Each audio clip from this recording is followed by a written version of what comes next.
네, 안녕하십니까. 본 성과 나눔의 사회를 맡은 2020학년도 경기도교육청과 함께 특별 건강관리 지원 정책 연구를 실시한 한사랑학교의 김은영입니다. 반갑습니다. 네, 오늘부터 전면 원격 수업이 진행되게 되었지요. 그래서 이 자리에 아쉽게도 함께하지 못한 분들이 참 많습니다. 언택트로나마 우리 중도중복장애 학생 교육의 질적 향상을 위해 소중한 시간을 함께 해주고 계신 많은 분들께 감사의 말씀 드립니다. 참석자분들을 간단하게 소개하겠습니다. 경기도교육청 특수교육과 과장님이신 황정혜 과장님이십니다.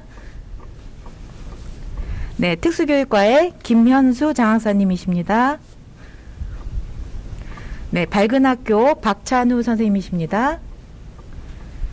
네, 이번 연구에 참여해 주셨죠. 안산의료복지사회협동조합, 사회적 협동조합 부이사장 우세옥 님이십니다. 반갑습니다.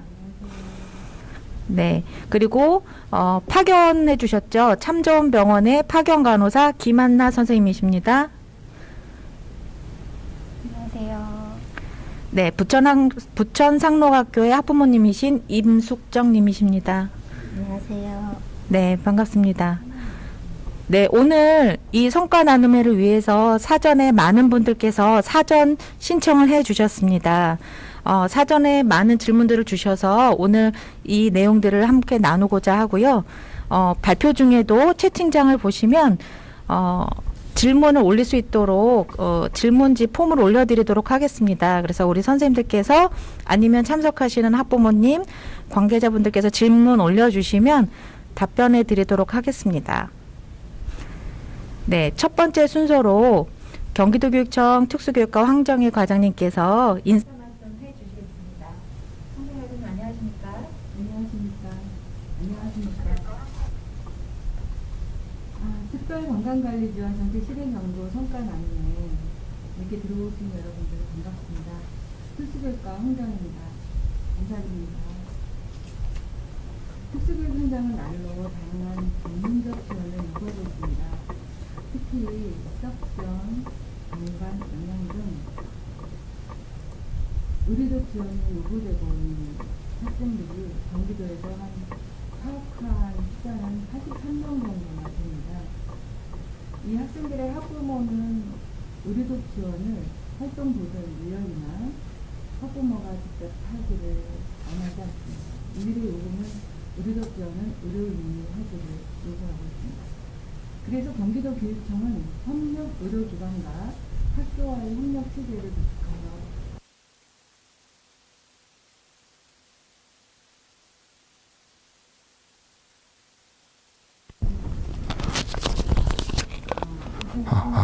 안 들려요? 들려요?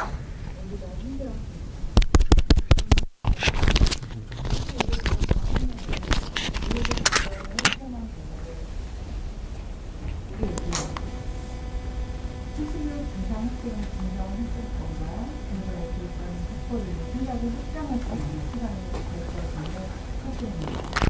물론 우리에게는 의료법, 비만, 학교 보건법 개선에 대한 과제가 남아 있습니다. 우리에게 이 목표를 특수한 시간을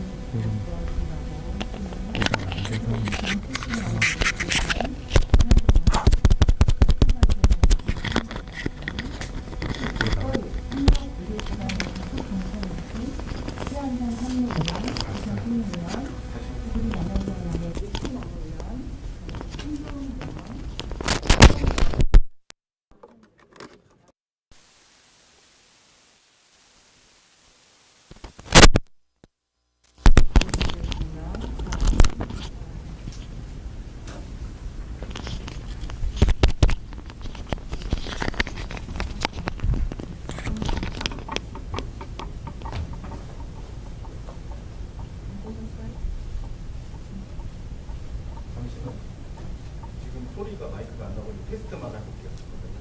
말씀 좀 해주시겠어요? 저는 화면이 안 나오는데 소리 들리나요? 잠시만요. 다 확인해 봐주세요, 오시는 분이. 네.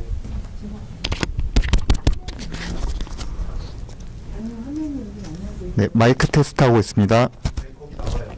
네. 테스트. 마이크 테스트입니다. 네, 나와요. 마이크 테스트입니다. 네, 나와요. 마이크 테스트입니다. 네.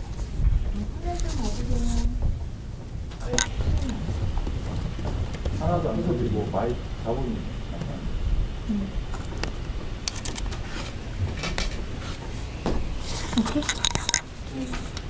아, 그럼 과장님 말씀을 다시 한번 들어야 되지 않을까요? 네, 간단히 다시 하겠습니다. 네, 우리 이 자리에 지금 온라인으로 지금 이 자리에 함께 참여하고 계신데요. 우리 과장님 가지고 계셨던 마이크가 잠시 문제가 있었던 것 같습니다.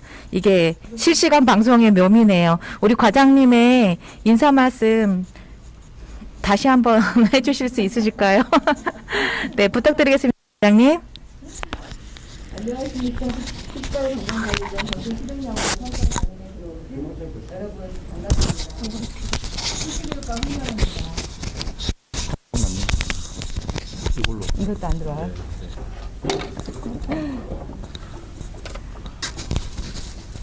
다시 인사해야 되나요? 안녕하십니까. 특별건강관리지원 정책실행연구국 성과 나눔에 들어오신 여러분 반갑습니다. 특수교육과 황정입니다. 이제 들리시는 거죠? 네. 네. 경기도에 저희가 이제 파악을 해본 결과 의료적 지원을 요구하는 학생이 83명이나 되었습니다. 그 중에서 저희가 실행연구로 26명을 지원했는데요. 경기도교육청이 협력 의료기관을 찾는데 굉장히 많은 노력을 기울였어요. 그래서 5개 의료기관과 학교와 협력체계를 구축해서 의료지원을 실행했습니다. 여러분들은 오늘 특별건강관리 지원이 가져온 변화들을 공유하게 될 것입니다. 그리고 우리가 코로나 사태로 너무 어려운 상황에서도 그 위기를 함께 극복하고 우리가 가리키는 학생들의 교육 환경을 좀 더 우리 학생들에게 맞춤 교육 환경으로 개별화 교육, 특수교육 열정을 갖고 하는데 경기도교육청이 함께하고 계시는 거 여러분들 다 아시죠? 이 정책 실행 연구는 아마도 우리에게 우리 아이들을 바라보는 또 진정한 교육권과 학습권을 확보하는데 생각을 넓혀주는 기회가 저는 확신해 봅니다. 이 정책 실행 연구 기획하고 추진하신 김현수 장학사님 특히 애써주셔서 너무 감사하고요. 총괄 특히 기꺼이 협력 의료기관으로 적극 동참해 주신 최한산 상록의원, 우리 남양주 하남의 느티나 의원, 광주의 참 좋은 병원, 내과 의원, 존경하는 선생님께 말씀드립니다. 존경하는 경기 특수교육인 여러분, 진심으로 사랑하고 건강하시기 바랍니다.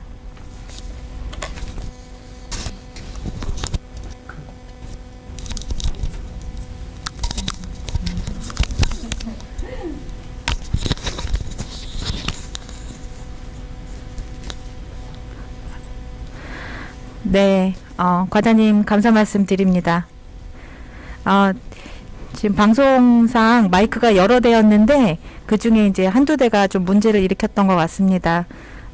요런 건 우리 주요 채팅창으로 저희가 지금 어떤 부분에서 좀 어려움이 있는지를 좀 문자 주시면 저희가 최대한 조정해 가면서 진행하도록 하겠습니다.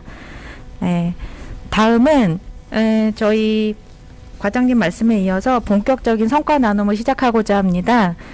첫 순서로 우리 경기도교육청 특수교육과의 김현수 장학사님께서 본 정책연구에서 실시한 중도중복장애 학생의 의료적 지원을 위한 경기도교육청의 특별건강관리 지원 사업에 대한 설명과 또 그 성과에 대해서 말씀 주시겠습니다. 네, 김현수 과장님. 장학사님. 네, 반갑습니다. 저희가 뭐 이렇게 줌 회의나 이런 것도 많이 해봤는데 사실 유튜브로 방송을 저희 뭐 교육청에서 준비해서 한 것은 해봤지만 우리 여기 선생님들이 직접 준비해가지고 하는 거는 또 오늘 우리가 처음이라서 처음에 소리도 좀 잘 안 들렸고 조금 미숙한 점이 없잖아 있을 거는 같습니다. 그래도 좀 널리 이해를 해주시고 우리 선생님들이 이 몇 날 며칠을 굉장히 테스트도 해보고 또 사전 답사도 갔다 오시고 해서 했는데요. 잘 좀 이해를 해주시면 좋겠습니다. 지금 한 43명 정도 들어오신 것 같은데요.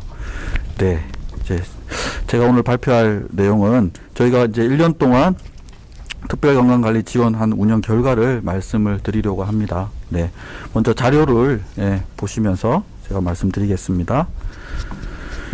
예, 자료 나오나요? 나옵니다. 아, 예. 지금 왜 의료적 지원이라고 하지 않고 특별건강관리 지원이라고 하냐 이렇게 의아하게 생각하시는 분들도 많을 줄도 알겠지만 저희가 이미 이제 공문으로 한 2차례 정도 한 3번 정도 아마 그 수요조사 한다든지 이랬을 때 특별건강관리 지원이라는 이름으로 공문이 이제 시행이 됐습니다. 저희가 이제 이걸 많이 고민을 했는데요. 왜냐하면 아직 이 의료적 지원이라고 하는 것은 지금 현재까지는 저희가 선생님들이나 또 보건 선생님들이나 또 학교에 이제 뭐 여러 활동 지원인들이 와서 이렇게 지원을 했었습니다. 지금까지. 그런데 그런 것들이 어떻게 보면은 법적으로 이렇게 그 안전망을 갖추고 하지 못했던 것이 있어서 저희가 이제 이 의료적 지원이라는 말 자체를 이제 사용하는 거에서부터 부담감이 있었습니다. 이러므로 해서 이제 혹시 학교의 선생님들이나 교장 선생님이 이런 사업에 대한 책임의 소지가 져야 된다는 그런 부담도 있었고 또 어떻게 보면 적극적으로 해석하면 해석의 여지는 충분히 있기는 하지만 또 보수적으로 의료법을 해석하다 보면 이것을 의료인이 아닌 다른 사람이 했을 경우에도 문제가 되고요. 또 의료인도 사실 의료기관 이외에서 하는 것이 사실은 불법이거든요. 그런데 이제 저희가 이제 적극적으로 이 법을 좀 해석을 하고 또 여러 가지 저희가 보건복지부라든지 교육부라든지 이런 데 질의를 하고 나서 시작을 하게 됐습니다. 그래서 저희가 특별히 부득이하게 의료적 지원이라는 용어를 사용하지 않고 특별건강관리 지원이라는 용어를 사용했고 이 용어에 대한 정의도 몇 번 수정을 했습니다. 그래서 아마 공문으로는 이렇게 나가지 않았는데요. 저희가 이제 최종적으로 수정한 내용은 학교에서 어디에서 하느냐? 학교에서 중도중복장애 학생의 교육을 효율적으로 실시하기 위해서 이게 목적입니다. 교육을 효율적으로 실시하기 위해서 가래, 흡인, 경관영양 등과 같은 호흡, 습식 등에 필요한 의료적 지원을 말한다 이렇게 되어 있습니다. 근데 그 전에는 이 사이에 뭐가 있었냐면 생명이 위급한이라는 내용이 있었습니다. 그래서 이게 이제 여러 가지 의료법의 해석에 대한 여지가 있어서 많은 고민들을 하면서 정의도 몇 번 수정을 하고 최종적으로 이렇게 수정을 해서 저희가 이제 발표를 하게 됐습니다. 그 PPT를 좀 넘겨주시죠. 여기 밑에 이제 의료적 지원을 학교에서 제공해야 하는가? 이게 제일 많은 큰 고민이었습니다. 처음에 시작하기 전에. 근데 실제로 많은 학교에서 아까 말씀드렸던 학부모님 직접 오셔서 하시든 활동 지원인이 하든 또 선생님이나 보조 인력이나 또 어쨌든 학교에서 보건 선생님이나 제공하고 있었기 때문에 이걸 제공하는 것이 맞느냐라고 질문을 던졌지만 실제로 해야 되는 상황이었습니다. 이미 하고 있었기 때문에 그런 것이 있었고 제공한다면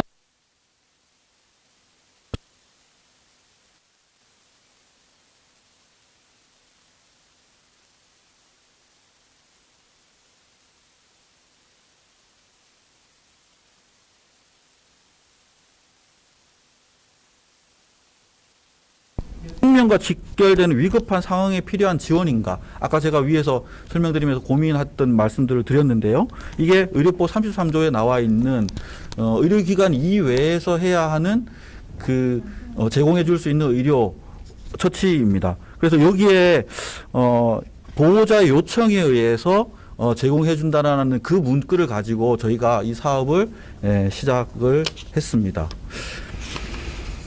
예, 추진 배경과 문제점은 아시는 분들은 잘 아시겠지만 일단은 국가와 지방자치단체의 장애인 건강권 존중과 보호 의무와 그 의료조치 편의 제공에 대한 학부모의 요구가 있었습니다. 2017년에 국가인권위원회로부터 이것이 편의 제공해줘야 되는 대상으로 보고 교육부와 보건복지부로 이것을 계획해서 지원해줘야 된다는 권고가 왔습니다. 그 권고가 오고 난 후에 교육청에서도 나름대로 준비를 하긴 했는데 여러 가지 현실적으로 어려운 점이 있었습니다. 학부모님들은 그 학교의 인력이나 장애인 활동 지원인이나 학부모가 아닌 의료인으로부터 특별건강관리 지원을 받기를 원했었고요. 학교에서는 또 여러 가지 법적인 책임이 있기 때문에 학교가 직접 해주는 것보다 간호사를 직접 채용하는 것보다 의료기관에 있는 간호사가 의사를 지도를 받는 간호사가 학교에 와서 해주면 좋겠다 이런 의견이 있었습니다. 그런데 학교는 이런 모든 것들이 다 준비되어 있지 못했고 뭐 환경이라든지 인력이라든지 시설이라든지 이런 것들이 다 지원이 쉽지 않은 상황이었습니다. 그래서 다음 장이요. 추진 경고. 그래서 저희가 교육청하고 의료기관, 학교와의 연계 지원 체계를 구축하기 위해서 제가 제일 먼저 이제 찾아가는 곳이 이때가 이제 3월이었는데 코로나 때문에 나라가 온통 보건소를 찾아갈 수도 없었고 공공의료기관을 찾아갈 수도 없었습니다. 그 기관들은 다 코로나를 대처하는 일을 하고 있었습니다. 그래서 저희가 경기도 의료복지사회협동조합을 찾아갔습니다. 그래서 여기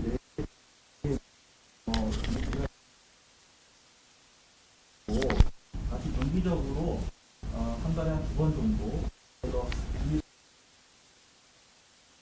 국민 건강보험 제도화에 할 수 있는 여러 가지 현재의 제도들을 서로 법적인 문구를 그래서 3월에 일단 신청을 받아보니까 80명 경기도에서 80명의 분들이 신청을 하셨습니다.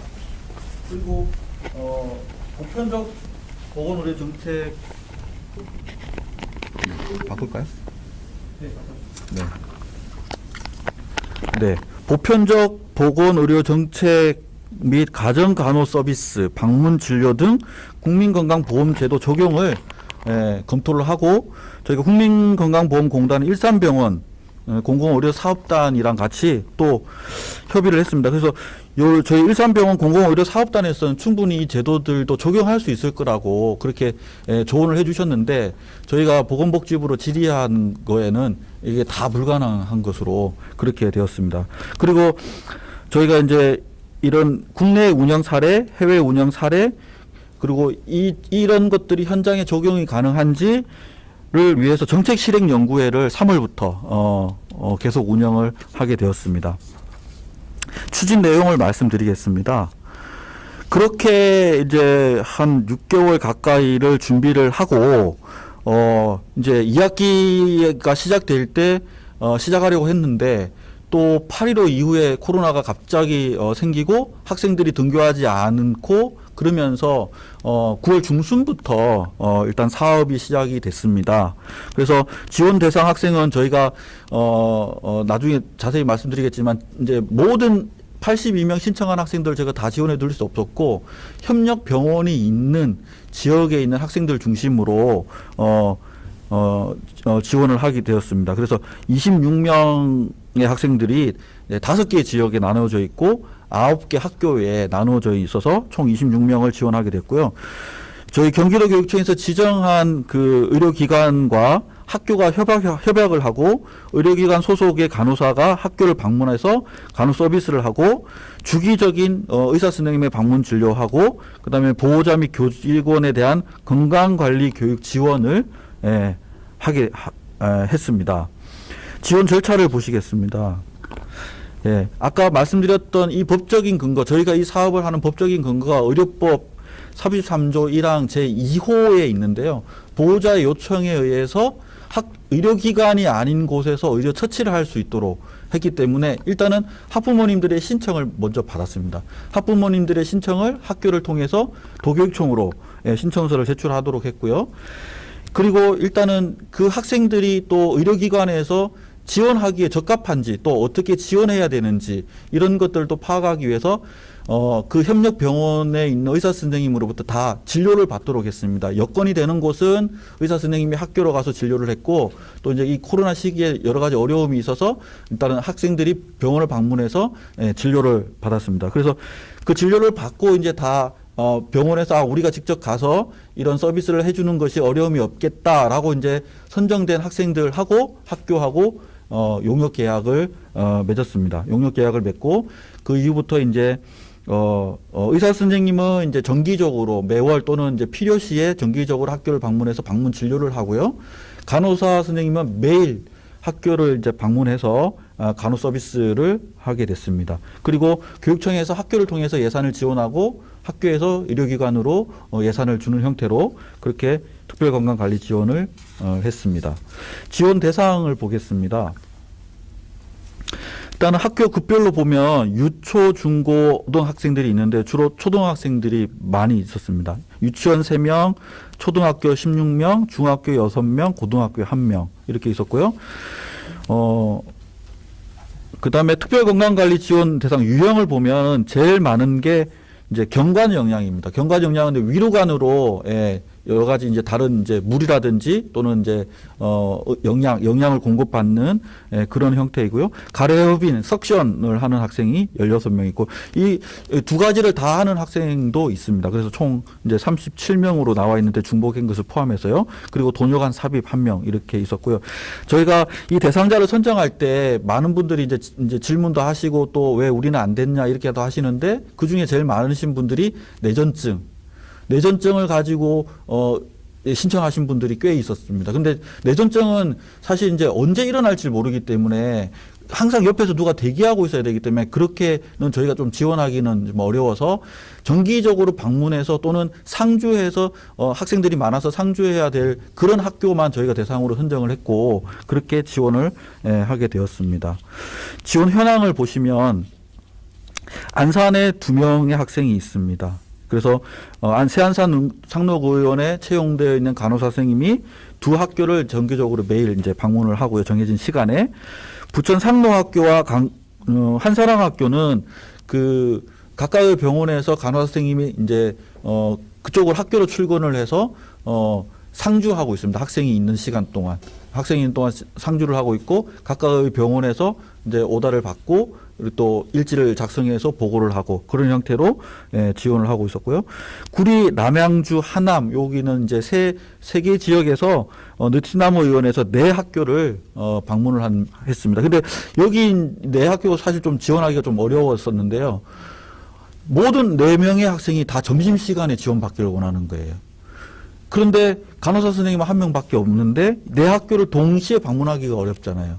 그래서 이제 시간을 조금 조절해서 사실 느티나무 의원에서 1명의 간호사를 더 채용해서 한 명이 2학교를 이렇게 방문하는 것으로 그렇게 이제 지원을 했고요.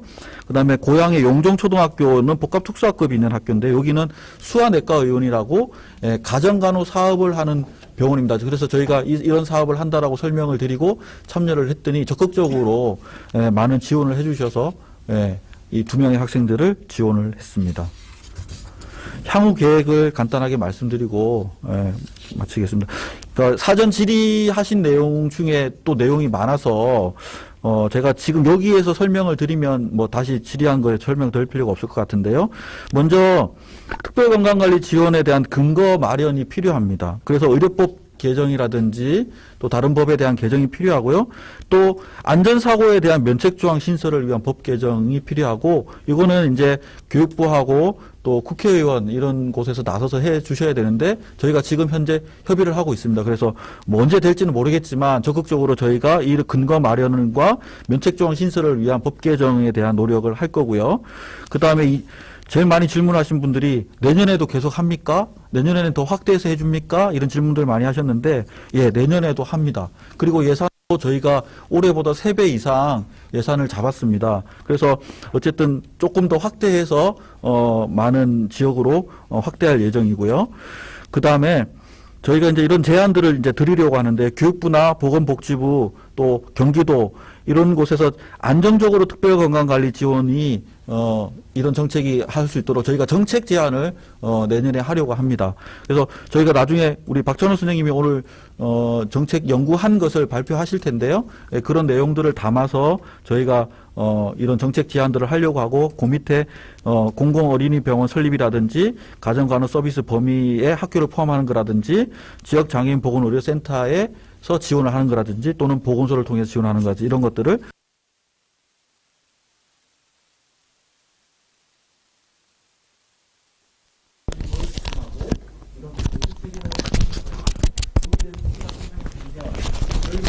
지원해주면서 또 느낀 것은 뭐냐면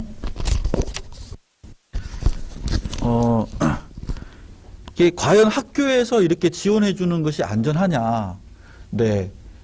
또 치료가 다 되어서 퇴원해서 학교를 와서 이런 지원이 필요한 학생들도 있는데 또 얼마 안 돼서 또 다시 병원에 입원해야 되거나 또 감염의 우려가 있거나 이런 학생들도 또 있더라고요. 그래서 그런 학생들을 위해서 일시적으로 병원에서 교육받을 수 있는 그런 병원 학교 같은 게 많이 생기면 좋겠다라는 것이 저희 생각이고 또 배치를 할 때 아까 그 구리 남양주에 있는 것 같이 각 학교별로 이렇게 다 흩어져 있으면 간호사 선생님이 이렇게 여러 학교를 방문해서 지원하기가 더 어려운 거예요. 그래서 가급적이면 한 학교에 좀 이렇게 배치가 됐으면 좋겠다라는 것이고 그런 것을 이제 교육지원청하고 같이 협력해서 이런 배치 체계들을 좀 확립해 가려고 계획하고 있습니다.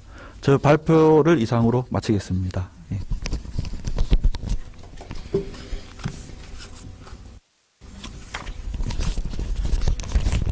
네, 김현수 장사님의 말씀 감사합니다. 저희 정책실행연구회에서는 우리 경기도교육청이 결국은 선제적으로 우리 중도중복장애 학생들의 특별 건강관리 지원을 위한 정책을 마련하고자 앞서 나서 주셨기 때문에 1년 동안 이 어려운 가운데서도 진행할 수 있지 않았나 싶습니다.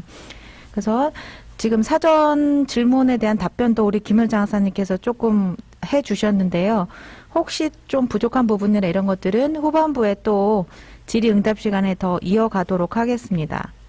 다음은 좀 전에도 말씀드렸던 박찬호 선생님께서 이 경기도교육청의 어떤 정책에 따라서 그 효과를 검증하고 또 현장의 의견을 수렴하기 위한 연구를 진행했습니다. 그 내용들에 대한 소개 시간이 있겠습니다. 네, 박찬호 선생님 말씀해 주세요.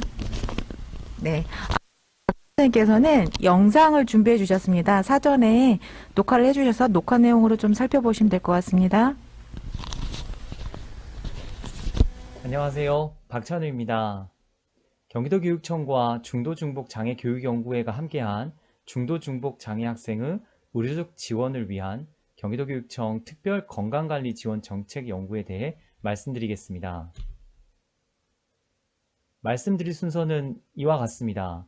국내 현행법과 국내외 운영 사례를 살펴보고 2020학년도 하반기에 운영한 특별건강관리지원정책의 운영 당사자들과 심층 면담한 내용과 향후 이 정책의 안착을 위해 제언 순서로 말씀드리겠습니다.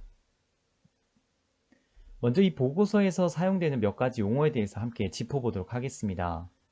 특별건강관리 지원은 학교에서 중도중복 장애 학생의 교육을 효율적으로 실시하기 위해 가래흡인, 경관영양 등과 같이 호흡, 섭식 등을 지원하는 것을 말하고 가래흡인은 흡인 작용에 의해서 상기도 내의 분비물 등을 체외로 배출시키는 방법을 말합니다.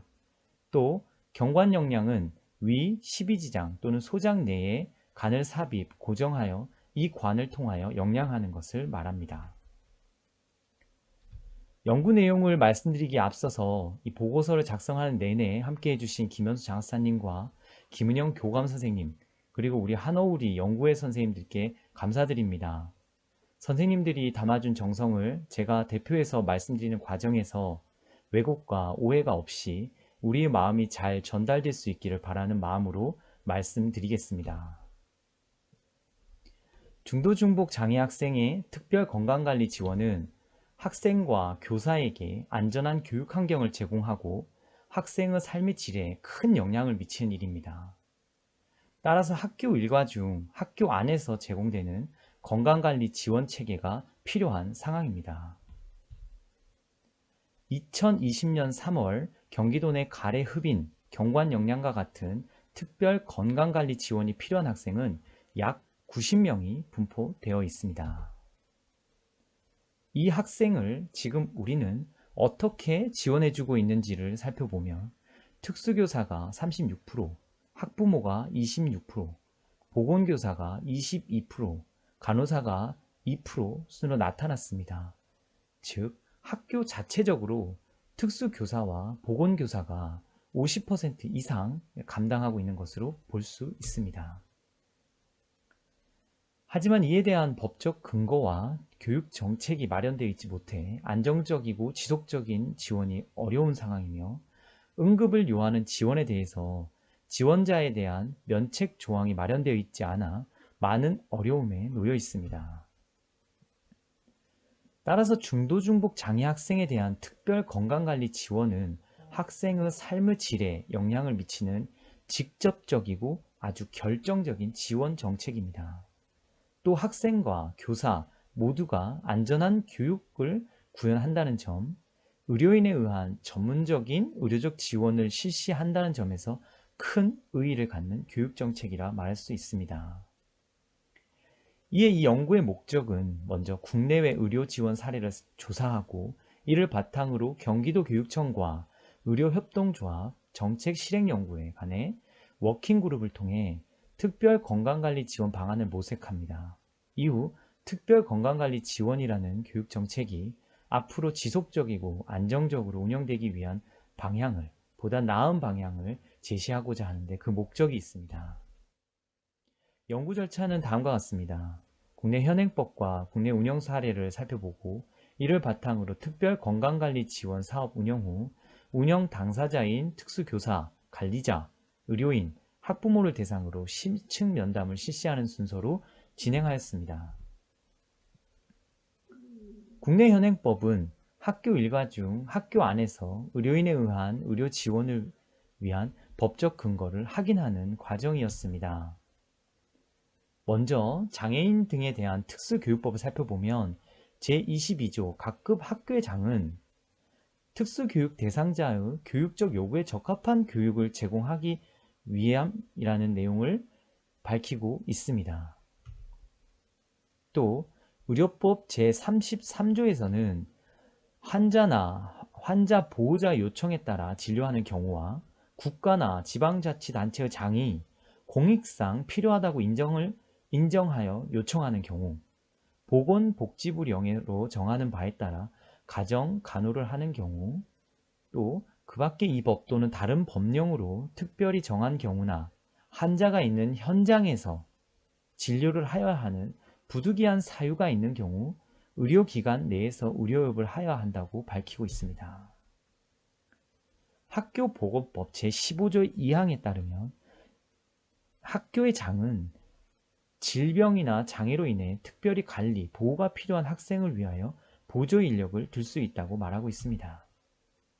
또 장애인 건강권 및 접근성 보장에 관한 법률 제9조에는 의료기관 등을 직접 이용하기 어려운 장애인을 위하여 장애인의 거주지를 방문하여 진료 등을 행하는 방문진료 사업을 수행할 수 있다고 말하고 있습니다. 이 현행법을 바탕으로 국내 사례를 살펴보도록 하겠습니다. 국내에서는 서울, 인천, 경기 지역에서 학교가 자체적으로 의료적 지원을 실시하는 특수학교 4곳과 특수학급 1곳에 특수교사, 보건교사, 의사, 간호사, 의료기관 행정가, 학부모 12명을 목적 표집하여 2020년 4월부터 8월까지 약 5개월 동안 심층 면담을 실시하였습니다. 연구자와 면담자가 1대1 형태로 일주일 간격으로 평균 면접 횟수 3, 4회 이상 실시하였습니다. 면담 결과에 대해서 말씀드리면 중도 중복 장애 학생의 의료적 지원은 학교에서 안정적이고 전문적으로 제공할 수 없는 상황에도 불구하고 아이들에게 제공하고 있었고, 아이들과 학교에서 지내는 특수교사, 보건교사가 어찌할 수 없는 조건에서 시작되었다라고 말하고 있었습니다. 또한 면담 참여자들은 의료기기와 설비 지원, 지역사회 의료기관의 협력적 역할, 교육 공동체의 유연하고 적극적인 지원, 교육부 또는 교육청의 행재정적 지원이 절실히 필요하다고 생각했으며, 무엇보다 중도중복 장애 학생들이 교육에 참여하기 위해서 의료 인력에 의한 교육적 지원이 선행되어야 안전한 학교 생활을 할 수 있다고 느끼고 있었습니다. 결국 의료적 지원과 의료적 처치에 관한 법적 보호망이 마련되어야 한다고 입을 모으고 있었습니다. 지원 형태를 살펴보면 보건교사가 지원하는 형태, 간호사가 지원하는 형태, 학교, 의료기관 협력을 통해 지원하는 형태가 있었습니다. 이 모든 지원 형태가 직면한 상황과 이를 해결하는 과정은 다음과 같았는데요. 먼저 중도중복 장애 학생의 건강관리 지원이 필요성이 대두되었고, 이에 따라 특수교사와 보건교사, 학부모가 함께 협력할 방법을 모색하였습니다. 이후 간호사를 직접 채용해서 지원하는 경우와 학교와 의료기관이 MOU를 맺고 협력안을 도출하는 방법, 그리고 방법 등을 통해서 학생과 교사, 학부모가 안전한 교육 환경을 조성하는 과정으로 지원을 하였습니다.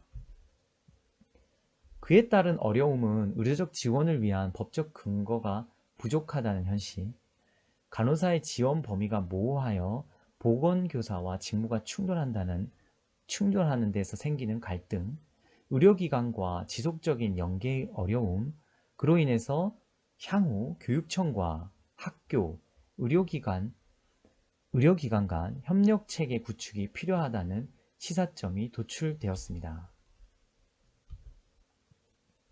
국외 사례를 살펴보도록 하겠습니다. 국외 사례 중 호주 스쿨 헬스케어 운영 사례를 살펴보면 지역 어린이병원에서 의료인을 학교로 파견해서 학교 구성원에게 건강관리 지원 교육을 실시하고 있었습니다.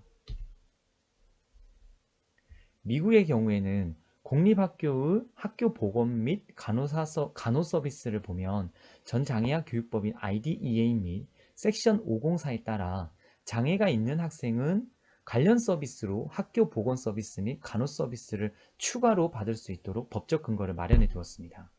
특히 IDEA에 따라서 학교 건강 및 간호 서비스는 석션과 피딩을 실시하고 휠체어에서 신체 위치를 변경해서 욕창을 방지하는 서비스, 신경통 치료를 시행하는 것과 같은 지원, 직접적인 의료 지원과 교직원을 연수 내용까지 포함하고 있었는데요. 이 모든 행위들을 법적인 근거를 마련해 두고 실시를 하고 있었습니다. 특히 미국 리틀라이트 하우스 운영 사례를 살펴보면 학교에서 직접 학교 간호사를 채용해서 학생에게 전반적인 의료적 지원을 제공하고 있는 사례를 살펴볼 수 있었습니다. 미국 군마현 특별 지원학교의 경우에는 학교 관리자, 교사, 의료 인력 등이 포함된 교내 안전위원회를 구성해서 의사 진료에 기초하여 간호 서비스를 실시하고 있었는데요. 현 교육위원회와 협력병원이 방문 간호사를 학교로 파견하는 형태로 지원하고 있었습니다. 독일 오베린 재단 학교에서는 매일 상시적으로 치료를 받아야 하는 만성질환 및 장애 학생에게 소아과 의사와 학교 간호사가 의료 지원을 실시하고 있었는데요. 특히 학교 수업에 방해가 되지 않고 학교 수업을 참여하기 위해 일가 중에 약물 투여, 식사관리, 가래 흡인, PEG 지원 등을 굉장히 유연하고 적극적으로 지원을 하고 있었습니다. 또한 영국의 사례에서 보면 BCHC의 특수학교 간호 서비스는 교사와 언어치료사, 심리치료사, 소아과 의사, 영양사, 정신과 의사, 치과 의사와 함께 아동을 비롯한 그 가족을 함께 지원하고 있었는데요. 학생의 건강을 유지하고 다양한 활동을 수행하도록 도와주는 팀으로 간호사가 직접적인 의료 지원을 제공하고, 또 간접적으로 보건직원은 개별 학생의 건강과 요구사항을 학교 교직원들을 대상으로 교육을 실시하는 형태로 운영되고 있었습니다.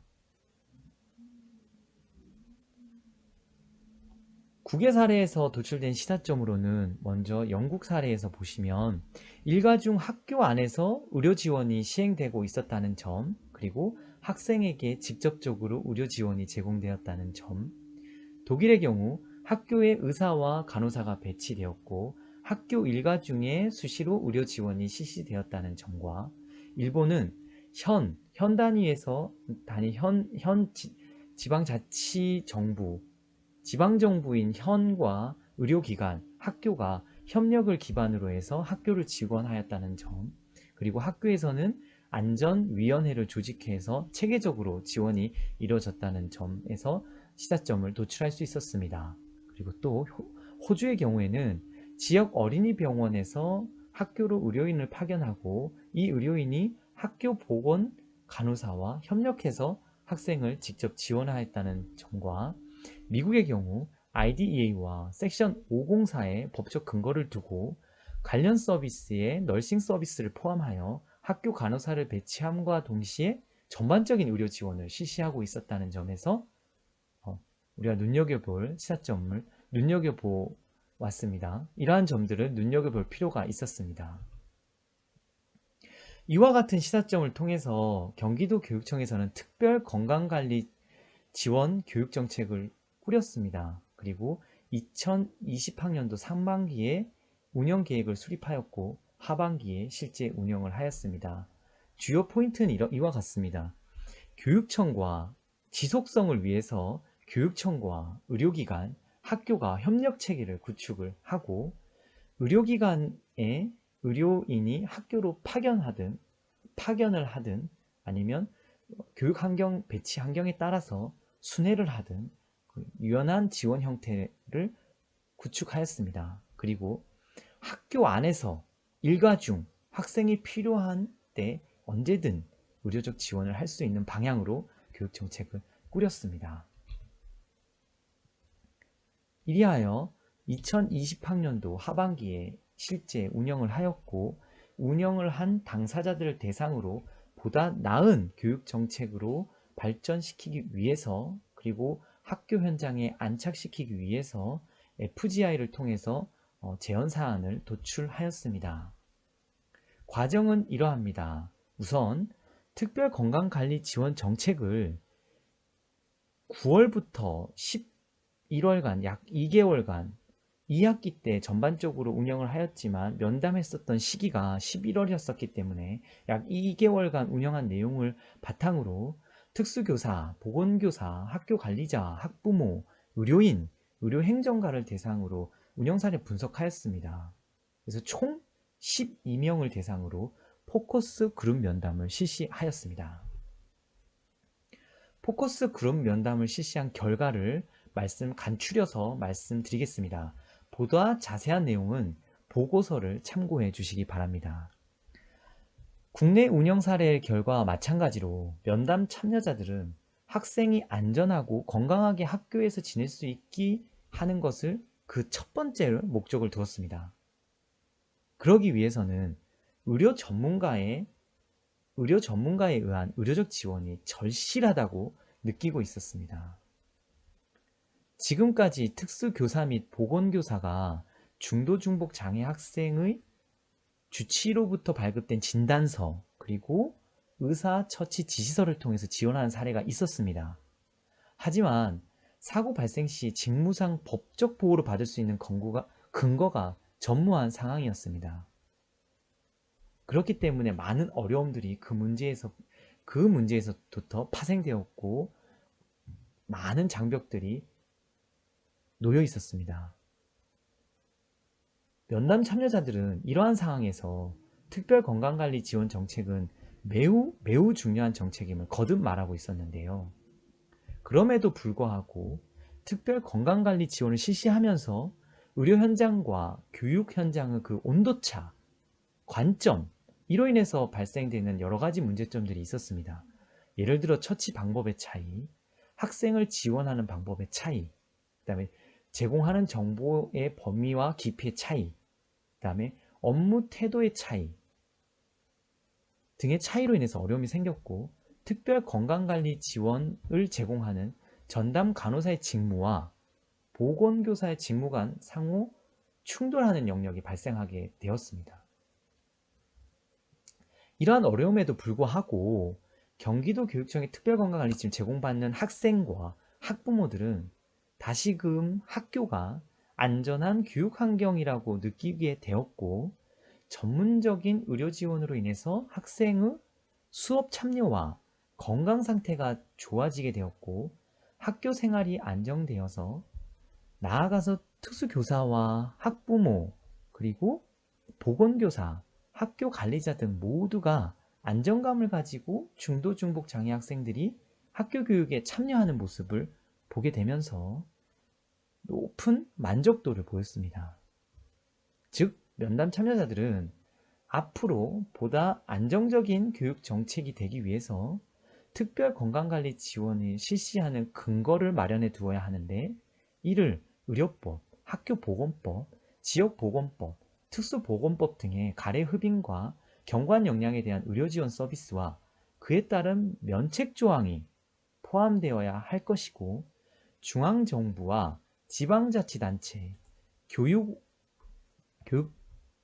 특수교육법 등의 교육부와 교육청이 협력해서 특별건강관리 지원의 대상과 내용, 그리고 처치자, 응급 상황에 따른 면책 특권, 예산 편성을 포함한 특수교육법, 학교보건법, 지역보건법의 재개정 또는 조례를 신설하는 것이 반드시 필요하다는 사실에 모두가 입을 모았습니다. 중도 중복 장애 학생의 안전한 교육 환경 조성과 교육 당사자들의 요구가 늘어나고 있습니다.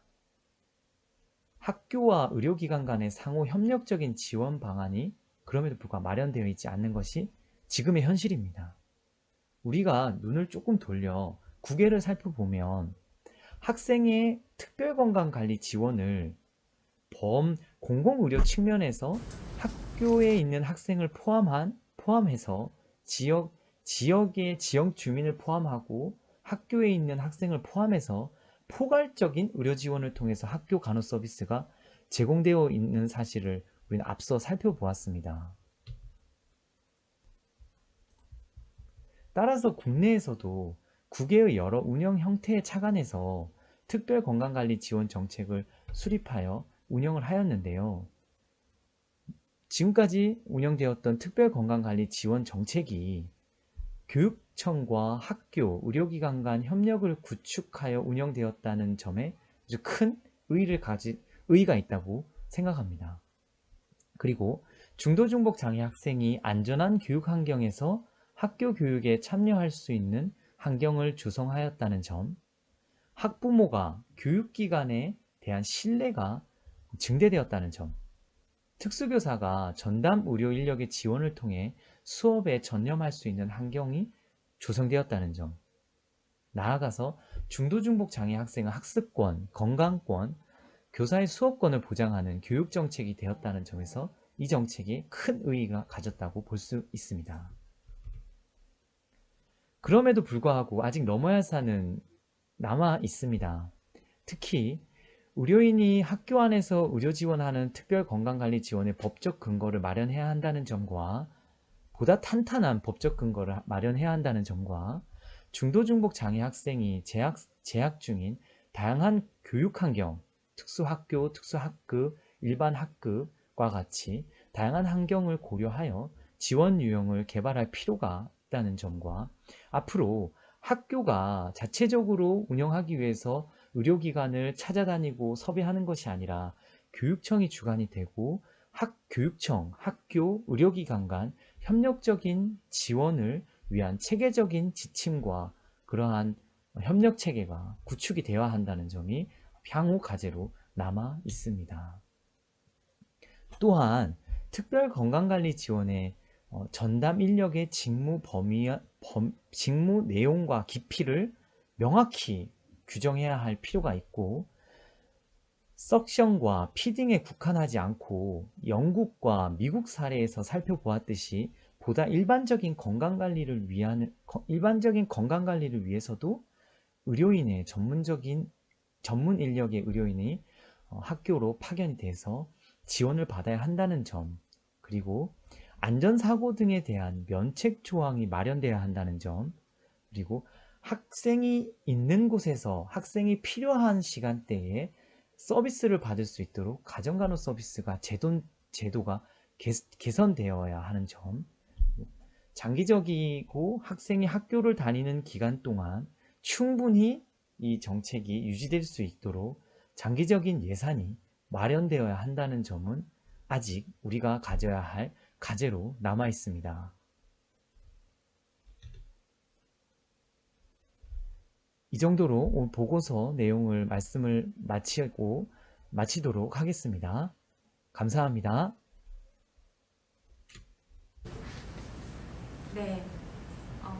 네, 우리 박찬호 선생님께서 이 특별 건강관리 지원과 관련한 현장에서의 다양한 사례 수집, 국외에서의 사례 수집, 그리고 우리 전문가 참여하고 계신 다양한 전문가분들의 심층적인 면담을 통해서 많은 정보들을 획득하고 그거에 따른 결론과 제언을 제시해드려 보았습니다.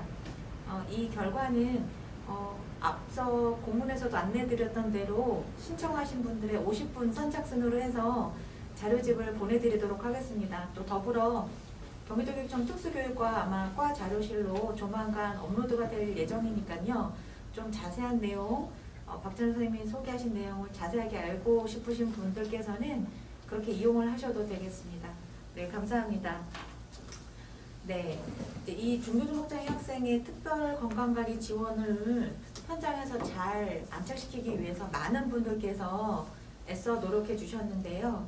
이 자리에 참석해 주신 의료기관, 또 파견 또는 순회 간호사, 또 우리 특수교사 선생님, 관리자, 학부모, 또 우리 가장 주체인 학생들이 있었겠죠. 이런 다양한 주체들의 사례를 수집하고 또 의견을 수집하고 많은 이야기를 들어볼 수 있었습니다. 본 연구에 참여해 주신 분들 중에 앞서 소개시켜드린 대로 세 분이 이 자리에 참석해 주셨는데요. 한 분 한 분의 소감과 아니면 저희 경기도 교육청에서 나아갈 방향에 대한 어떤 좋은 말씀 주시면 좋을 것 같습니다. 그래서 첫 번째로 의료기관을 대표해서 참석하신 안산의료복지사회협동조합 우세욕 부이사장님. 네, 조합 이름이 좀 길어서. 네, 안산의료복지사회협동조합 우세욕 부이사장님께서 간단하게 말씀해 주시겠습니다. 네, 안녕하세요. 방금 소개받은 안산의료복지사회협동조합의 우세옥이라고 합니다. 앞전에서 저희 장학사님하고 그 다음에 이제 연구하셨던 선생님들께서 얘기 많이 해주셔서 저희는 그냥 사례를 중심으로 저희가 참여하면서 느낀 점, 그리고 앞으로 발전 방향이라든지 저희가 이제 현장에서 느꼈던 여러 가지 내용들을 함께 여기 자리에서 좀 나누고 싶습니다. 일단 자료 보시면서 이야기를 좀 나누고자 하고요. 자료 올라왔죠? 예. 저는 이제 이름이 길지 않아요. 예. 의료복지 사회적 협동조합이라는 곳인데요. 저희 기관을 좀 소개를 잠깐 앞에 짧게 좀 드리고 이후에 이야기 진행하겠습니다. 예. 넘겨주시고요. 예. 저희 의료협동조합은 이제 지역 주민이 건강을 이슈로 그들의 건강의 문제를 해결하려고 만든 협동조합이에요. 그래서 이런 특수성이 있기 때문에 의료기관은 주민들이 소유하고 있거든요. 그렇기 때문에 일반 그 의료기관이 갖고 있는 이 시장의 의료기관이 아니고 공공적인 의료기관이라고 보시면 되겠죠. 공공의료기관이라고 하면 보통 이제 보건소나 의료원 이런 거 생각하실 수 있는데요. 저희는 협동조합으로 만든 병원이기 때문에 주민이 오너예요. 예, 주인이죠. 그래서 조합원들에 의해서 운영하는 곳이고요. 그리고 저희 같은 의료협동조합은 전국에 25개가 있고요. 그 다음에 PPT 보시면 알겠지만 4페이지에 보면은 경기도에 10곳이 있습니다. 그 10곳에서 처음에 이제 장학사님이 오셔가지고 저희하고 이런 사업을 하려고 하는데 이게 가능하겠냐고 하는데 처음엔 사실 멘붕이 왔어요. 왜냐하면 이제 그 장애 학생한테 나가는 건 저희가 뭐 되게 의미 있고 저희 사회적 어떤 미션을 해결하는 또는 우리가 지향하는 점하고 철학 지점이 같은데 과연 이 비용을 어떻게 해결하실 거냐 제가 물었어요. 그리고 가장 문제는 아까 앞에서 정책 연구하신 선생님 말씀대로 일단 사고가 났을 때 저희가 어떻게 대응해야 될지 이런 문제가 가장 이제 그 현안이었습니다. 그래서 제가 좀 고민을 좀 했는데 구덕이 무서워서 장을 못 담는 그런 무서운 상황이 되는 것보다는 맞닥뜨리더라도 어려운 상황이 되더라도 결국은 그 학교에 있는 우리 아이들이 건강하고 안전한 환경에서 이제 학생 수업을 받을 수 있는 그런 환경을 만드는 게 더 우선이지 않나라는 그 미션 그 하나만 가지고 저희가 함께 참여하게 되었고요. 뒤에 페이지는 저희가 좀 넘겨보고요. 저희 몇 페이지를 중심으로 봐주셨으면 좋겠냐면 11페이지를 좀 저희 기관을 일단 생략하겠습니다. 저희 소개는 좀 생략하고요. 11페이지에 보면은 일단은 저희가 수차례 한 3월부터 만나기 시작했죠. 기나긴 여정이 있었습니다. 그러면서 이제 장사님하고 이야기하기로는 그러면 기존에 있는 제도를 어떻게 하면 적극적으로 활용할 것인가에 대한 법적인 어떤 그 상황들 그리고 실효성이 있는지를 좀 검토를 했습니다. 그런 과정 속에서 여러 난관이 있었었고요. 그래도 일단은 그러면 이제 경기도에서 제공되는 재원이 있으니 일단 시범사업이라도 해보자라고 제안을 했고 저희 10개 의료 사업에는 10개 의료기관이 다 있는 게 아니고 어느 지역에는 의료기관이 없는 곳도 있거든요. 그래서 일단은 의료기관이 있는 곳으로 먼저 우선적으로 시작해보자라고 했고 그걸 하는 데 있어서 필요한 어떤 그 지침이라든지 행정 지침을 같이 만들었던 걸로 기억합니다. 그래서 저희가 9월 달에 계약을 했는데 그 상황에서 저희가 제일 힘들었던 건 뭐냐면 뭔가 정해져 있지 않은 거예요. 그리고 코로나 전국 때문에 아이들이 나왔다 안 나왔다 하는 수업에 이제 그 불규칙성 때문에 저희가 안정적으로 간호 인력을 구할 수가 없는 거예요. 그게 가장 힘들었던 거고요. 그래서 이제 저희가 어찌됐든 저희가 지역에서 주민들이 중심으로 의료협동조합을 만든 지가 20년이 됐습니다. 그래서 20년 동안의 그런 그나마의 경험치가 지역에 어느 정도 이렇게 알려지고 그래서요. 퇴직한 간호사 그리고 좀 더 이렇게 경력이 있는 간호사를 우선적으로 저희가 채용을 했고요. 마침 그 선생님이 이런 일을 우리가 좀 좋은 일을 하려고 하는데 어떻게 좀 월급을 좀 덜 받으셔도 되겠냐 이 가치에 좀 중심을 두고 함께 하시지 않겠냐고 저희가 좀 제안을 했고요. 그래서 함께 하게 됐습니다. 물론 이제 처음에 난관이 많았습니다. 어떤 형식이나 이런 것들이 기존에 쓰던 형식을 그대로 그냥 써도 되는지 그리고 파견형인 경우에는 거기에 상주할 수 있지만 순회형의 경우는 아까 얘기하셨듯이 다 점심시간이 같은 거예요. 그러니까 피딩 시간이 같기 때문에 경관 영양 시간이 거의 30분 차이여서 저희는 다행이었고요. 저희가 참여하고 있는 지역은 보시다시피 안산 그리고 구리, 남양주, 하남 그리고 부천에 있는 의료협동조합이 참여를 하겠다고 해서 같이 하게 됐고요.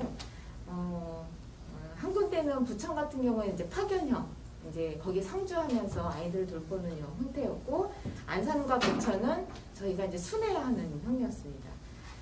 그러다 보니까 이제 그 다양한 이제 반응들이 오는 거예요. 저희는 사실은 이 사업을 시작할 때 굳이 저희 같은 의료인들 파견해서까지 고비용을 들여서까지 이게 꼭 필요한 일일까?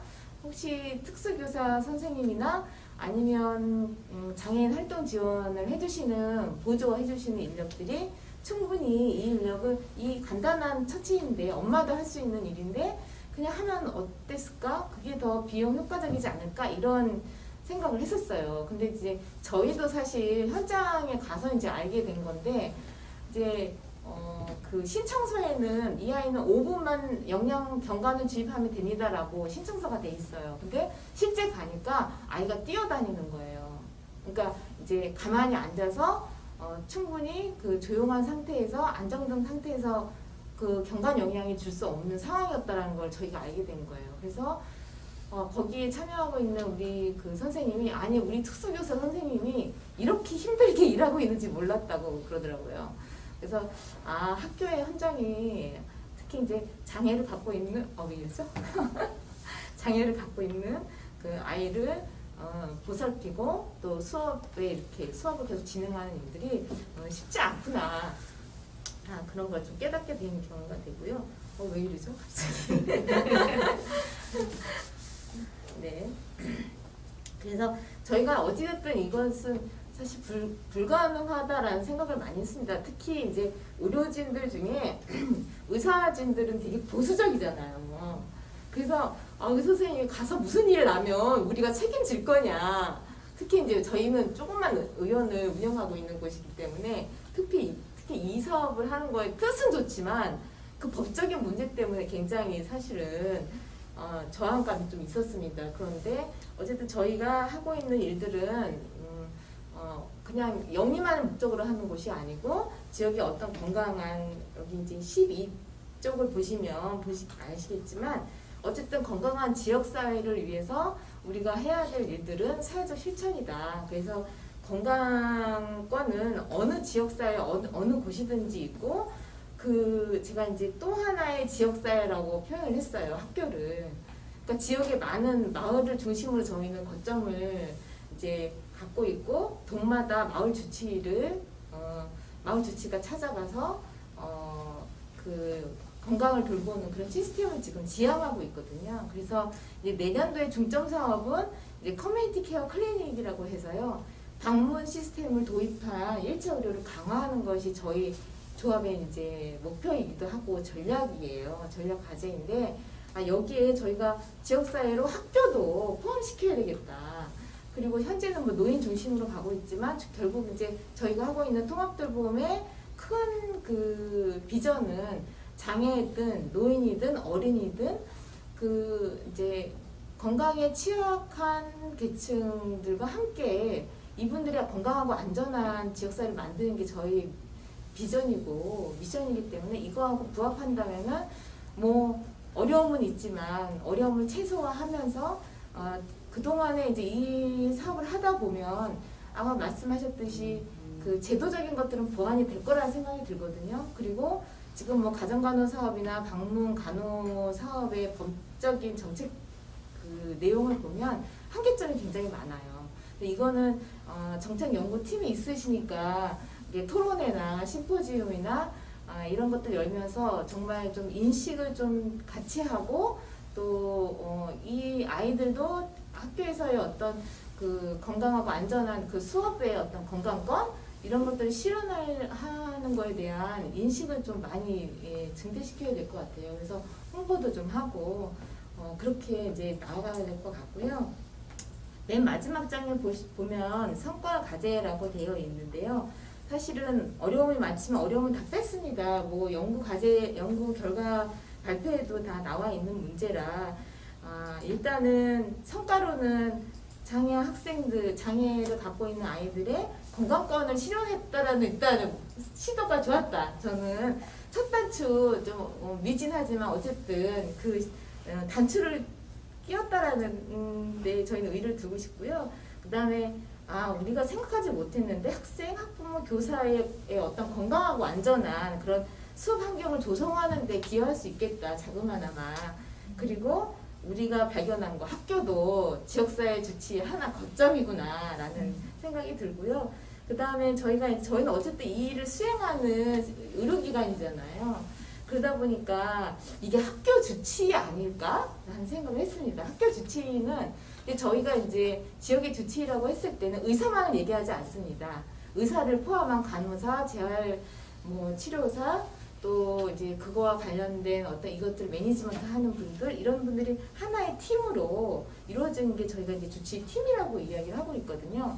그래서 이거는 학교 주치 도입하고 유사성이 있다. 그리고 제 이름을 붙여봤어요. 예, 그래서 새로운 단어고 저희가 합의된 거 아닙니다.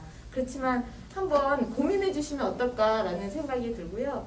그리고 이제 어찌됐든 이제 다음에 이제 참여하시는 우리 간호사 선생님도 이야기하겠지만 지속 가능성이 문제예요. 과연 이 의료 인력이 일단은 방학 때는 쉬잖아요. 예. 그럴 경우 어떻게 하나 부천에서 전화가 왔어요. 그래서 그러면 우리가 최소의 임금을 드리고 좀 스탠바이 해주셨다가 다시 계약을 하는 건 어떻습니까? 라고 얘기를 하는데요. 저희 입장에서는 이거는 새로운 또 비정규직을 양산하는 건 아닌가? 우리가 사실은 사회에 어떤 좀 좋은 일을 하려고 하는데 그거 좀 반대급부의 또 일을 또 만들게 되는 건 아닌가 하는 우리의 이제 그 한계를 느껴요. 예. 어쨌든 좋은 마음을 가지고 이제 참여하시는 우리 간호사 선생님들의 안정적인 일자리도 중요한 측면이겠다라는 생각이 들고요. 그 다음에 이제 지속 가능한 재원이 가능할까? 이거는 사실 법제도하고 같이 결부된 내용이라고 보는데요. 장애 학생의 건강한 환경을 위한 지원 시스템이 일단 제도화되어야 되는 문제는 확실한 것 같아요. 예.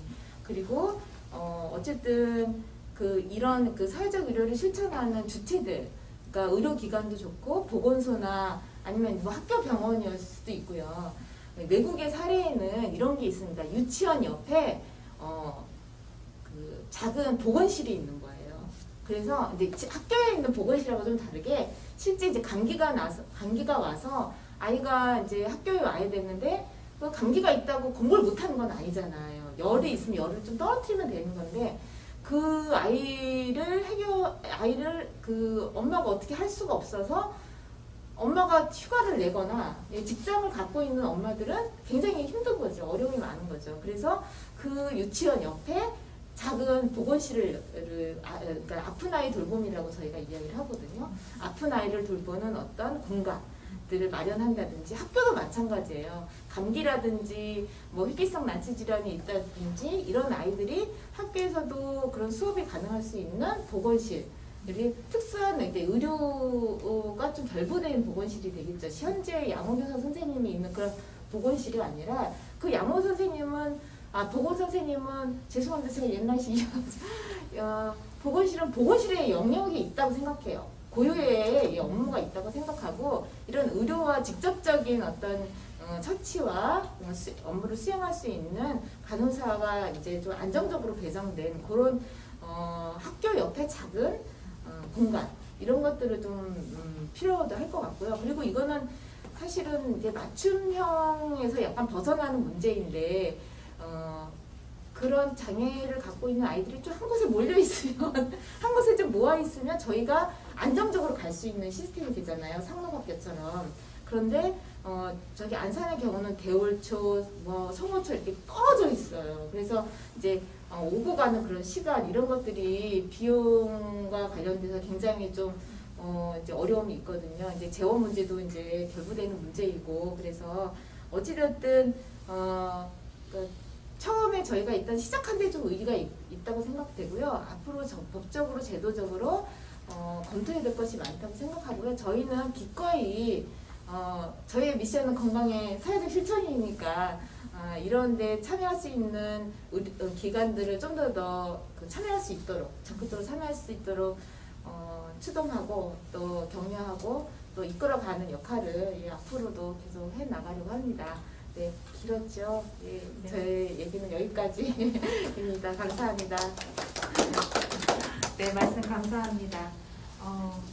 사실은 이게 현장에서 교사들 아니면 우리 보건 선생님 아니면 관리자 되시는 교장 선생님, 장학사님 이런 분들만 사실은 많은 고민을 하고 있다고 생각을 했는데 우리 부의사장님의 말씀을 들어보니까 많은 고민을 함께 해주셨고 그 안에서 나름대로 어떤 대안이나 우리가 준비해야 될 것들에 대한 생각을 좀 나름 정리를 하셨던 것 같아요. 그래서 이 자리에서 갑자기 듣게 돼서 낯설긴 하지만 뭐 CCC 커뮤니티 케어 클리닉이나 이런 어떤 제도들이 사실은 저희가 또 희망하는 것들이었던 것인 것 같습니다. 우리 경기도교육청이 또 추구하는 어떤 철학적 이념이 단 하나의 아이도 포기하지 않는 교육을 하고자 하는 것이라고 한다면 이런 사업이 계속 이어져 가는 게 맞다라는 생각이 들고요. 네, 말씀 감사합니다. 다음은 어떻게 보면 중도중복장애 아이를 학교에 보내놓고 우리 아이가 학교에서 편안하게 생활할 수 있을지에 대한 걱정, 두려움 이런 많은 것들을 가지고서 아이가 학교에 가는 것들을 지켜보셨을 우리 학부모님이 계시죠. 그래서 학부모님을 대표하셔서 우리 부천 상목학교에서 임숙정 학부모님께서 참여해 주셨습니다. 그래서 어머님께서 느끼시는 이 특별 건강관리 지원에 대한 생각을 좀 나눠주셨으면 좋겠습니다. 네, 안녕하세요. 저는 경기도 부천시에 소재한 부천 상목학교 초등부에 재학 중인 오용준 엄마 임숙장입니다. 올해 경기도 교육청에서 의료적 지원이 필요한 중도 중복 장애 학생들에게 특별 건강관리 지원 체계 확립을 위해서 전폭적인 지지와 노력에 경기도 교육청과 또 김현수 장학사님 포함한 모든 분들께 깊이 감사드립니다. 저희 아이는 태어나서부터 콧줄과 석션을 해왔고 만 1세 되던 해에 위로관 수술을 받았습니다. 병원 중환자실에서 태어나기 전 콧줄 교차하는 방법, 석션하는 방법을 몇 차례 간호사 선생님으로부터 배워 태어나였고 가정에서 줄곧 시행해왔습니다. 위로관 수술을 받은 뒤로는 위로관으로 경관 영양식을 주고 약을 주고 매일매일 몇 차례씩 소독하는 일들이 일상생활이 되었습니다. 그러다 9살이 되어 특수학교에 입학하게 되었는데요. 입학해서는 학교 내에서 지원되지 않는 것들이 많아서 부모가 감당해야 하는 것들이 있었습니다.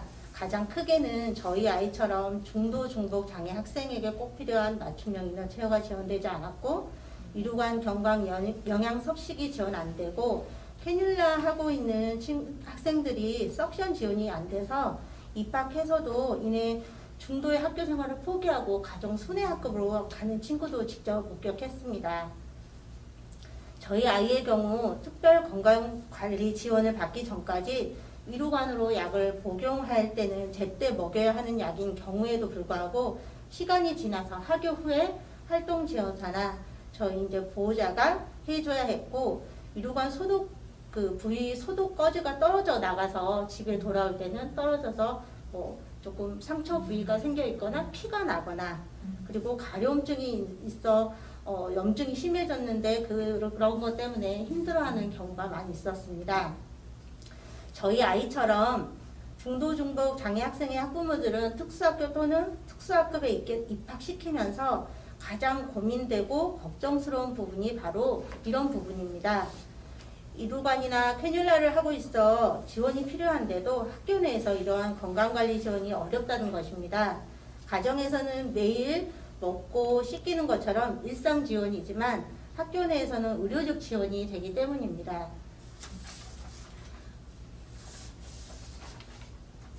건강관리 지원이 필요한 중도 중복 장애 학생들은 본인이 갖고 있는 장애 환경과 더불어 생명 유지를 위한 주기적인 건강관리를 받아야 하는 특성이 있어 일상생활에서 여러 가지 갖춰야 할 부분들이 많이 있습니다. 그동안은 학교에서 건강관리 지원이 안 되거나 어려웠기에 보호자가 학교 주변에 상주하면서 수시로 쉬는 시간마다 교실에 들어가 석션이나 캐뉼라 주변 드레싱, 가습 필터 관리, 호흡 체크, 그리고 위로관 영양 섭식 등등 그 밖의 건강관리를 실행해 왔었습니다. 올해 9월부터 시행된 학교 내에서 특별건강관리 지원을 받으면서부터는 저희 가정의 경우만이 아니라 지원받고 있는 모든 학부모들은 너무나 만족스러워합니다. 첫 번째, 아이와 보호자가 신체적으로, 심리적으로 너무 안정되었습니다. 위로관이나 석션 건강관리 지원이 되다 보니 더 이상 불안함에 걱정되어서 학교 수업을 빠지거나 그런 일이 없게 되었습니다. 그리고 두 번째로 아이가 심리적으로 안정되다 보니 학교 생활을 굉장히 즐거워하게 되었습니다. 그리고 파견 간호사 선생님과의 의사소통에도 담임 선생님께서 중간에 도움을 주고 역할을 해주셔서 아이 건강관리 지원하는 시간에 아이에게 어디가 아프니 이런 말을 물어봤을 때 아이가 그동안 담임 선생님께 하지 않았던 아프다라는 표현 그리고 힘들다라는 표현 그런 부분들을 많이 하고 있는 것으로 제가 들었거든요.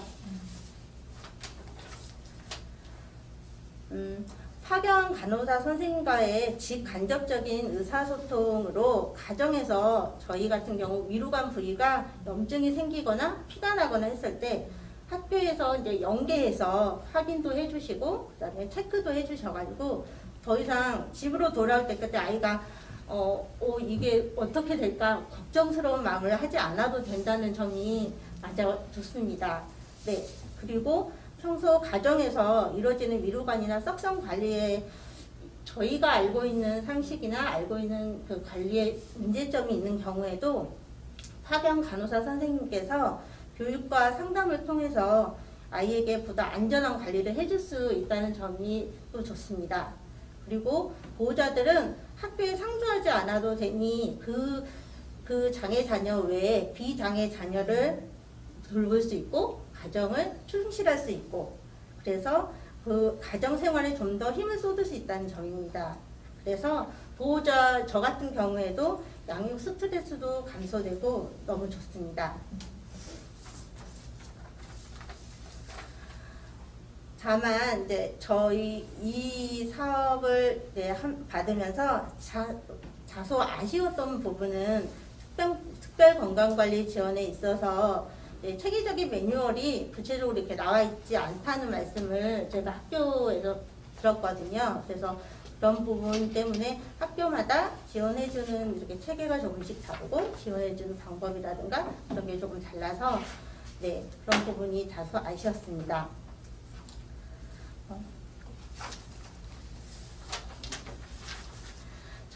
일단 저희가 학부모로서 저희가 이제 특별 건강관리 지원이 필요한 장애 학생들의 지원 내용은 각자의 건강 상태에 따라서 매우 개별적일 수밖에 없다는 것입니다.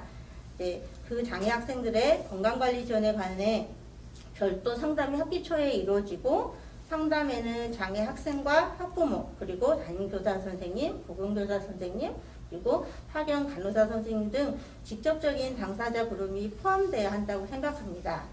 상담을 통해서 학기 내지는 이제 학교 내에서 실시하게 될 지원 장애 학생의 건강관리 지원 매뉴얼이 계획이 조금 더 체계적으로 이루어져야 한다고 생각합니다. 매뉴얼은 이제 일별 스케줄이 아마 정리가 되고 이렇게 일지를 보고를 하신다고 하셨으니까 관리가 일정하게 이루어질 수 있었으면 좋겠습니다. 저희 학부모는 이제 아이의 보다 나은 삶을 위해서 교육을 포기할 수는 없고 특별 건강관리 지원을 받지 못하고 있는 경기도 내 중도 중복 장애 학생들이 여전히 학교 내에서 건강관리 체계에 의지할 것 없이 학부모의 몫으로 감당하고 있는 실정이거든요. 그래서 아까 장학사님께서 내년에도 이 사업이 지속된다고 하셨고 예산을 3배 늘려서 아마 지원받는 학생들이 조금 더 많아진다고 하셨는데 경기도 전역에 있는 중도 중복 장애 학생 특별 건강관리 지원이 필요한 학생들이 이 사업으로 좀 더 보다 안전한 학교 생활을 할 수 있었으면 좋겠습니다. 그리고 저희 또 지원책이 이런 지원책이 있다는 것을 알게 이제 학교에서나 이제 교육청에서 홍보를 해주시면 학교 생활을 유예한다거나 포기하는 학생이나 학부모가 없을 것으로 생각이 됩니다.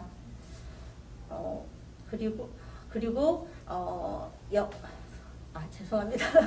말이 두서없었지요. 잠깐만요. 네.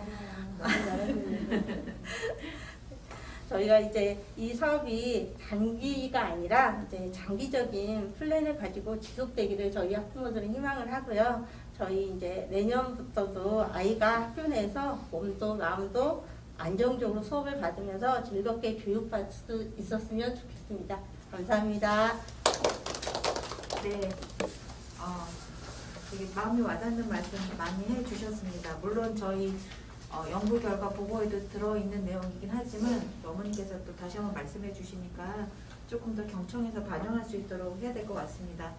저는 어머님 말씀 중에 이게 와닿았어요.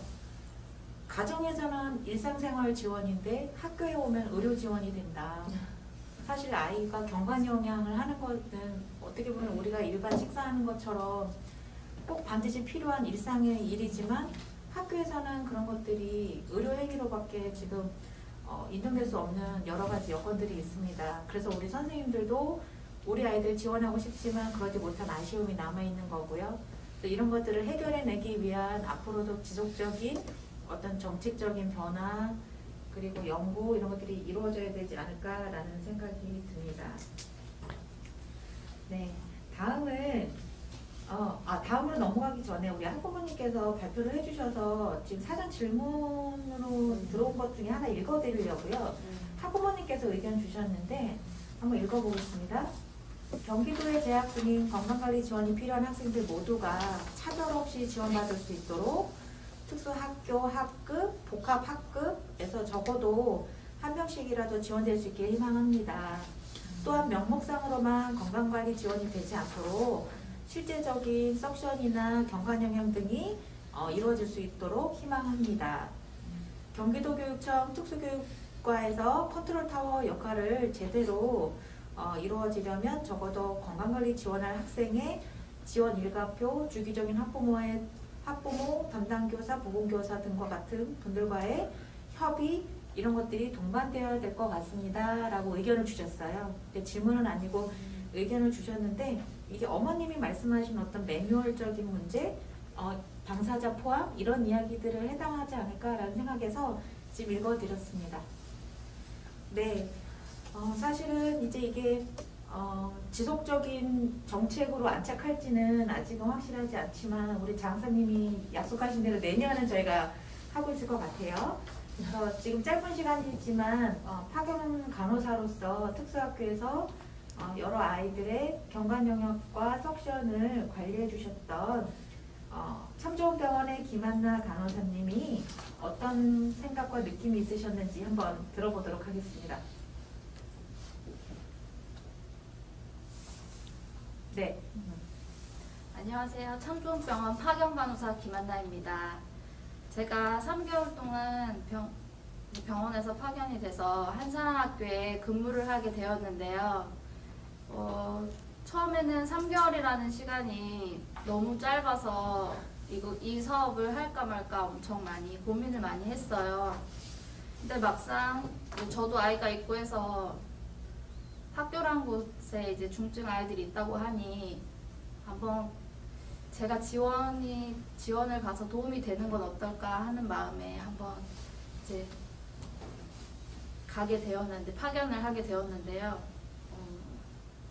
일단은 가장 이제 핵심적으로 말씀드릴 거는 간호사가 저뿐만 아니라 정말 한 명이든 두 명이든 중증 이런 장애인이 있는 특수학교를 포함한 이제 몸이 조금은 이제 불편할 수 있는 아이들을 위해서 간호사가 파견이 된다는 거에 정말 이런 사업이 진행되고 꼭 좋은 결과가 있었으면 좋겠다라고 생각을 하는 거고요.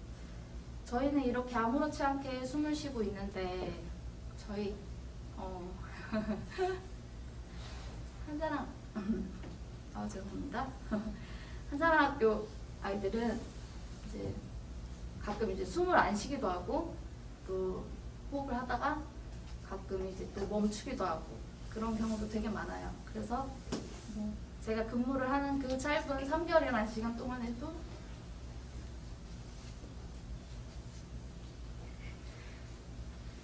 응급 상황이 죄송합니다. 네, 우리 선생님이 지금 담당하고 있는 학생이 몇 명이시죠? 제가 담당하고 있는 학생은 일단은 13명이고요. 네. 근데 실질적으로 코로나 때문에 나오고 있는 학생은 7명 정도 되는데요. 그 아이들 중에서 이제 혼자서 이제 식사를 할 수 있는 아이가 거의 이제 없다고 보시면 되고, 의료적인 지원이 꼭 필요한 아이들이고, 그리고 숨쉬기도 조금 힘들어서 이제 매번 이제 가래를 뽑아내는 그런 상황이 생기기도 하고요. 또 한 번은 3개월 정도 근무를 했지만 응급 상황도 한 번은 있었거든요. 이제 근위영양증을 앓고 있기 때문에 가래를 뱉을 수가 없어서 이 가래를 정말 저희는 아무렇지 않게 뱉을 수 있는데 그 아이들은 이제 그 친구들은 그런 힘조차 없기 때문에 이제 저희가 이제 제 석션을 해줘야 되는 상황이 생기거든요. 이제 그런 상황에서는 뭐 저희는 그래도 보건 선생님께서 석션을 조금 이제 하시고 그래서 이제 응급 상황이 많이 없었는데 이러한 실정이 이제 인력이 없거나 이제 좀 스킬적인 부분이라고 해야 될까요? 전문적인 의료를 할 수 있는 분이 안 계시다면 정말 아이가 정말 그 골든 타임에 석션 하지 않는다면 금방이라도 이제 나쁜 상황이 벌어질 수 있다라는 생각을 되게 많이 했고요. 그리고 뭐 학부모 부모님께서 이제 어머니께서도 말씀하셨다시피 피딩 하는 거는 정말 일상생활이거든요. 저희 아이들도 점심 먹으러 오는 거거든요. 근데 그거를 어머니께서 하셔야 되고 학교로 직접 와서 하시기도 하고 뭐 그렇게 얘기를 저는 들었거든요. 학교로 와서 할 수 있는 곳도 학교도 있고, 그리고 아니면 이제 지도사분들이 그것도 다 불법적인 거라고 들었어요. 근데 애들이 밥 먹는 건데 이거는 정말 이런 사업조차 이제 이렇게 시행하고 있는 것도 정말 빨리 개선하고 했었어야 되는데 지금에 와서 이제 조금씩 개선하는 것도 솔직히 부끄럽다라는 생각이 들기도 하면서 이제 이런 상황을 이제 저도 여기에 근무를 하면서 알게 되어가지고 이렇게 노력하고 계신 이제 여기 장학사님부터 교감 선생님, 뭐 과장님 전부 이제 수고 많이 하고 계시는데 정말 이 사업이 잘 됐으면 좋겠습니다. 저희 아이들이 건강하고 행복하게 학교 다녔으면 좋겠어요. 감사합니다. 지금 사전 질문 들어온 것 중에 이제 그런 게 있었어요. 중증의 근위영양증, 근육병 학생이 2명 있는데 희귀 난치병 학생을 위한 의료적 지원을 무엇 하면 좋을까요? 라는 질문이 있었습니다. 사실 앞에도 잠깐 말씀하셔서 석션이 필요하다고 말씀하셨는데 사실은 우리 사람이 호흡하는 이 호흡하고 관련된 것도 다 사실은 근육인지라 이런 것들이 관리가 잘 안 됐을 때는 아이가 가래나 이런 것들 때문에 어려움이 있을 수 있는데 그런 것들 현장에서 지원하시니까 아이의 반응이나 아니면 학교 생활이 어떻게 변했는지를 혹시 여쭤봐도 될까요?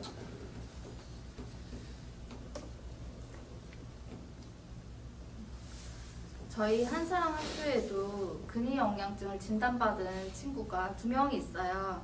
근위영양증은 온 전신의 근육이 위축돼서 악화되는 질환인데요.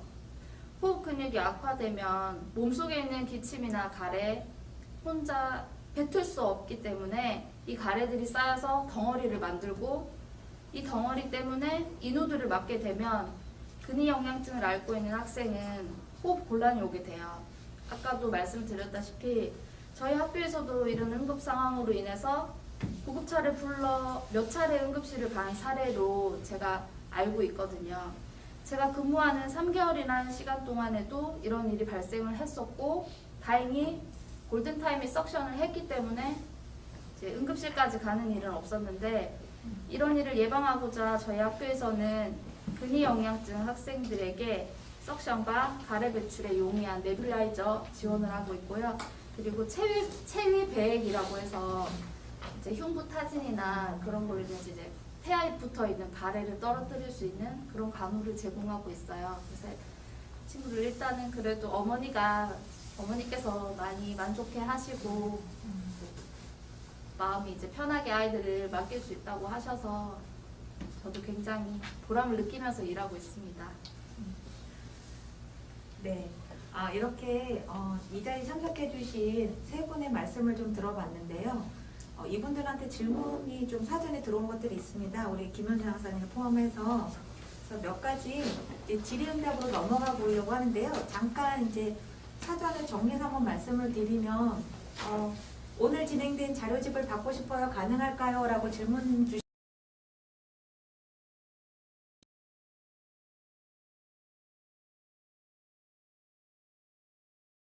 네, 말씀하세요. 네. 아까 말씀드렸듯이 그 특수교육과 과 자료실로 아마 파일은 업로드가 될 예정이고요.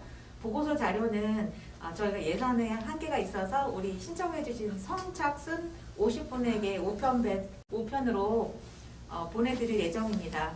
그렇게 하고 우리 특수학교 같은 경우는 그런 특수교육 대상 학생들이 그러니까 특별건강관리 지원이 필요한 학생들이 훨씬 더 이렇게 재학할 빈도가 높기 때문에 그거에 대해서도 5편 발송을 해드릴 예정입니다.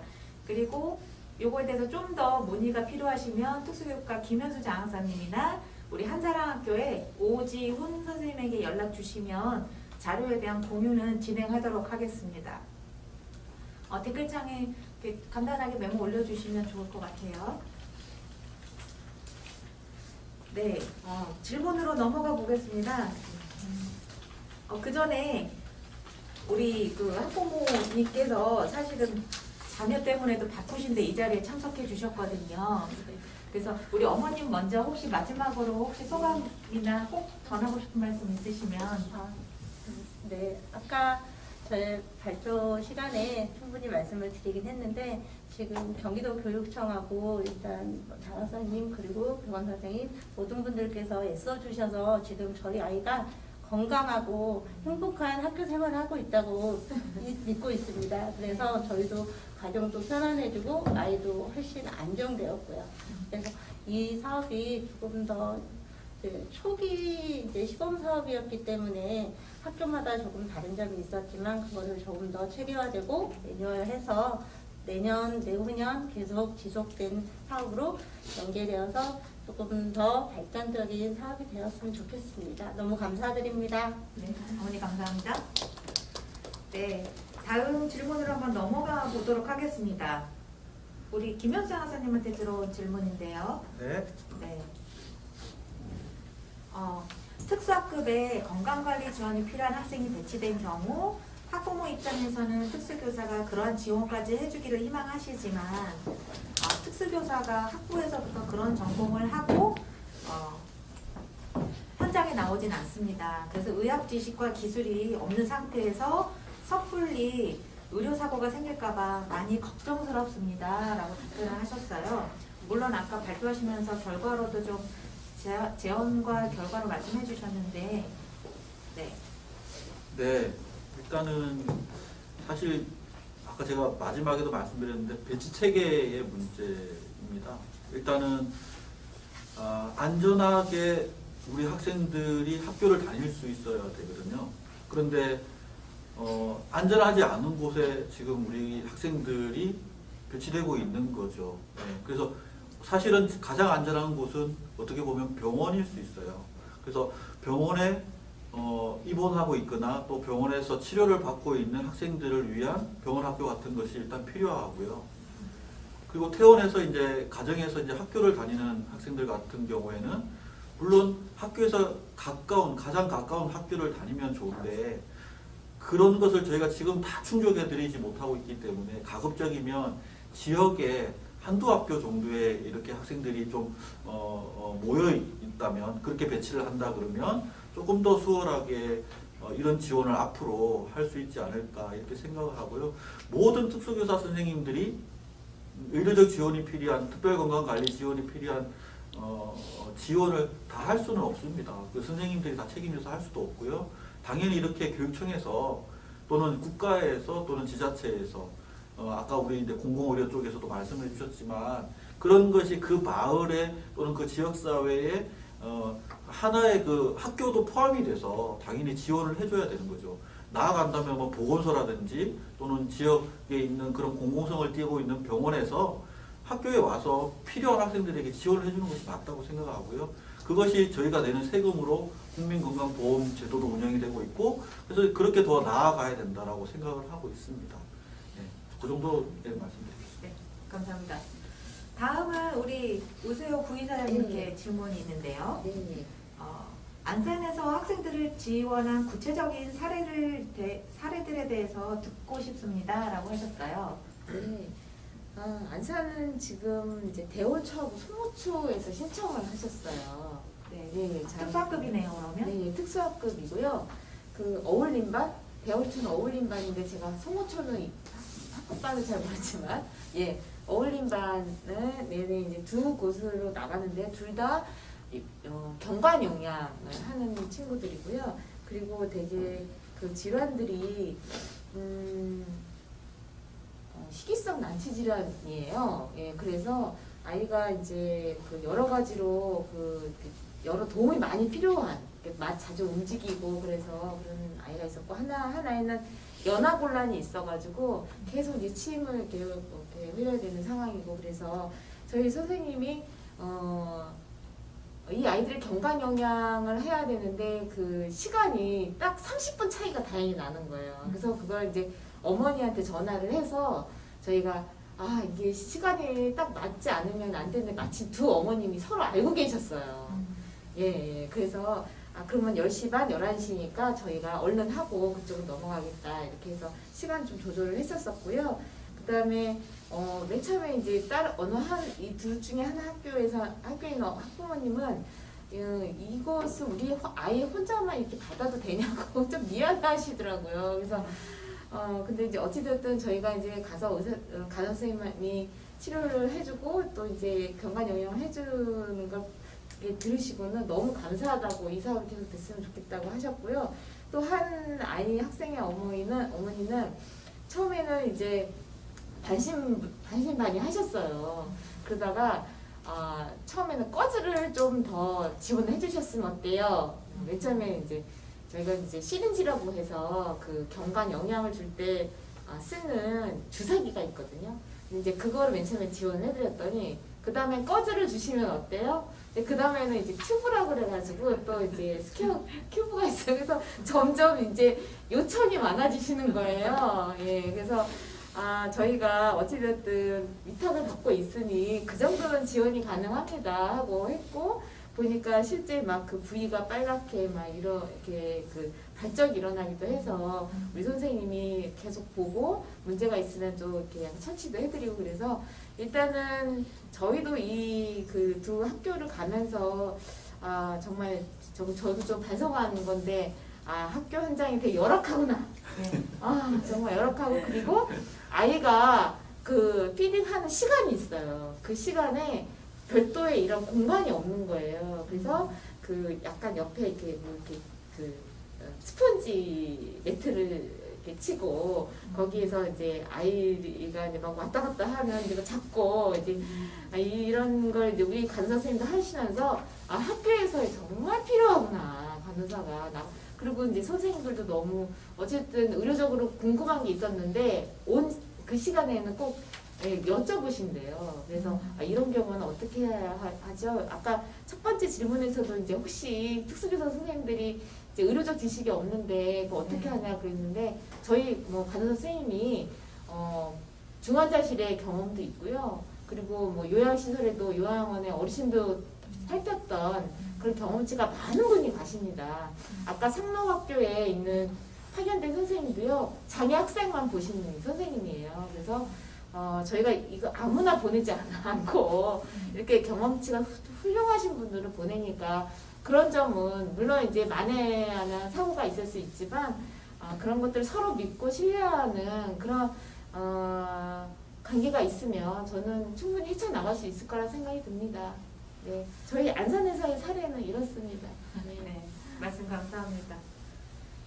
사실 특수교사는 수업을 해야 하고 물론 아이들의 일상생활 교육도 그 교육과정의 큰 범주 안에 들지만 어떻게 보면 배움을 제일 앞서서 실천해야 되시는 우리 특수교사나 우리 보건 선생님도 보건교육을 하셔야 되는데 우리 특별건강관리 지원이 필요한 아이들도 물론 지원해야 하죠. 근데 현장에서 그런 것들 다 하기에는 의료적 지식이나 어떤 행정적인 문제나 이런 것들에 있어서 어려움이 많습니다. 그래서 이런 것들을 좀 잘 해결해 나갈 수 있도록 계속 부의사장님들 애써주셨으면 좋겠습니다. 네. 네. 우리 김현정 하사님한테 한번 질문 한번 다시 해볼게요. 이거 우리 과장님도 같이 이야기 나눠주셔도 좋을 것 같습니다. 저희 학교에 기도관 삽입과 석션이 필요한 학생이 내년도에 입학을 합니다. 첫 번째 질문으로 저희 학교는 초등 2학급에 현재도 과밀이래요. 과원인데 내년에 이 학생을 포함하여 3명이 추가로 더 입급이 됩니다. 지금 현재도 지원이 부족한데 전적으로 지원이 필요한 학생이 입급되어서 걱정입니다. 중도중복장애 학생이 입급될 경우 인원수 조정을 해준다던가 하는 그런 정책은 없는지 궁금합니다. 네, 이런 중도중복장애 학생의 학교 급당 인원수에 대한 질문이었고요. 네, 두 번째 질문은 이 학생의 경우 유치원에서 도교육청 사업으로 전문 의료인이 점심시간에 방문하여 지원했다고 하는데 아마 이 사업에 참여를 하고 있는 학생일 수도 있겠습니다. 그래서 내년도에도 이와 같은 사업이 있나요? 내년도에 있다면 올해 지원받은 학생이 또 받을 수 있나요? 그리고 점심시간 지원만으로는 부족할 것 같은데 추가로 지원받을 수 있는 방법도 있을까요? 이렇게 말씀 주셨습니다. 네, 답변 드리겠습니다. 지금 첫 번째는 이제 일단 학생이 과원이고 또 추가로 또 3명의 학생이 더 입급이 되고 그 중에 이제 중도중복장애 학생이 있는데요. 사실 이제 저희가 또뭐 학문적으로도 또 교육청에서 저희가 행정적으로도 이 중도중복장애 학생을 어떻게 보느냐의 관점이 있어요. 예, 어떤 학생이 중도중복장애냐? 저희가 장애인복지법상으로는 특수학급에 입급되는 장애 학생들이 대부분 다 중도중복장애예요. 그런데 뭐 어디까지는 중도중복장애고 어디는 중도중복장애가 아닌 거에 대한 아직 이제 많은 그 논의가 되어지고 있는 것 같고요. 그런데 이제 아마 새로 바뀔 이제 특수교육법 그 정책 연구의 내용에 보면 저희가 지금 특수교육 대상자로 10종류가 10개의 유형이 있거든요. 장애 유형이 10가지 유형이 있는데 그 중에 플러스로 더 돼서 중복장애 또는 중도중복장애. 그래서 이제 구체적으로는 지적장애를 수반한 중복장애를 하나의 장애 유형으로 더 추가하려고 하는 내용들이 논의되고 있어요. 그래서 저희도 조금 교육청 차원에서 더 고민하고 또 법 개정 이전이라도 좀 더 고민할 필요는 있을 것 같고요. 그래서 그 중도중복장애를 어떻게 보느냐의 관점 그리고 진단평가와 선정배치 과정에서 중도중복장애를 어떻게 저희가 진단평가하고 배치할 건지에 대한 고민들이 우선적으로 먼저 되어져야 되고 지금 논의되고 있는 것은 이제 저희가 이제 만약에 정원이 학급 정원이 6명인데 중도중복장애라고 했었을 때는 2명으로 간주하는. 예. 그래서 이제 만약에 특수학교 같은 경우에는 정원이 6명이면은 중도중복장애가 대부분이기 때문에 뭐 3명을 정원으로 한다거나 이런 논의들이 지금 이제 현재 되고 있습니다. 근데 아직까지는 뭐 확정된 건 아무것도 없고요. 예. 그렇지만 그런 어려움을 선생님들이 겪고 있다는 건 저희도 다 너무 잘 알고 있고 그런 것들이 조금 더 개선되어야 된다는 것을 알고 있어서 그렇게 지금 현재 논의되고 있다는 것만 소개해 드리고요. 두 번째 질문은 이제 내년에도 계속 되는지 그리고 점심시간만 지금 지원받고 있는데 부족하다고 이제 얘기하셨는데요. 일단 내년에도 계속 지원이 되고 있고 그리고 가급적이면은 저희가 지금 5개 병원에서는 내년에도 계속 참여하겠다고 했기 때문에 현재 지원받고 있는 학생들은 대부분 지원받는다라고 보시면 될 것 같고 올해 이제 지원받지 못한 다른 지역에 있는 다른 학생들을 저희가 더 확대하기 위해서 이런 협력 의료기관을 저희가 구해야 돼요. 그래서 그런 걸 저희가 같이 우리 우세욱 이사장님하고 같이 노력을 해 갈 거고요. 또 혹시 이제 교육지원청이나 선생님들이 아는 지역사회에서 좀 공공적으로 잘 운영되고 있는 그런 의료기관이 있으면 소개해 주셔도 좋고요. 또 제가 찾아보기도 하겠지만 그렇게 해서 또 확대를 하려고 하고요. 근데 다만 이제 그 점심시간 이외에 지원하는 부분들은 조금 어려움이 있을 수 있습니다. 저희는 가급적이면 이제 1회 또는 2회 이렇게 지원하려고 하는데 그 지역의 어떤 여건을 또 봐야 되고 또 의료기관에서 그것이 가능한지 여부도 봐야 되고요.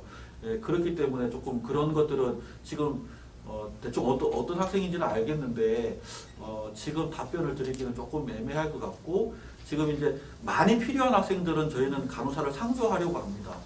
예, 많이 필요할 경우에는 간호사를 상주하려고 하고 주로 이제 점심시간에 석션이라든지 피딩을 이제 한 번 정도만 해도 될 경우에는 이제 순회를 이렇게 하려고 하고 있고요. 아까도 말씀드렸듯이 이게 사실 한 학교에 있으면 오랫동안 저희가 지원해 드릴 수 있는데 이게 학교별로 한 명씩 있다 보니까 이렇게 간호사 선생님 또 학교를 옮겨서 또 지원해 드려야 되고 이렇기 때문에 지금 상황에서는 이 학생 같은 경우는 조금 확대하기는 어려웠고 이 배치 체계라든지 이런 걸 조금 더 고려해서 지원 방법을 또 좀 고민해 봐야 될 것 같습니다.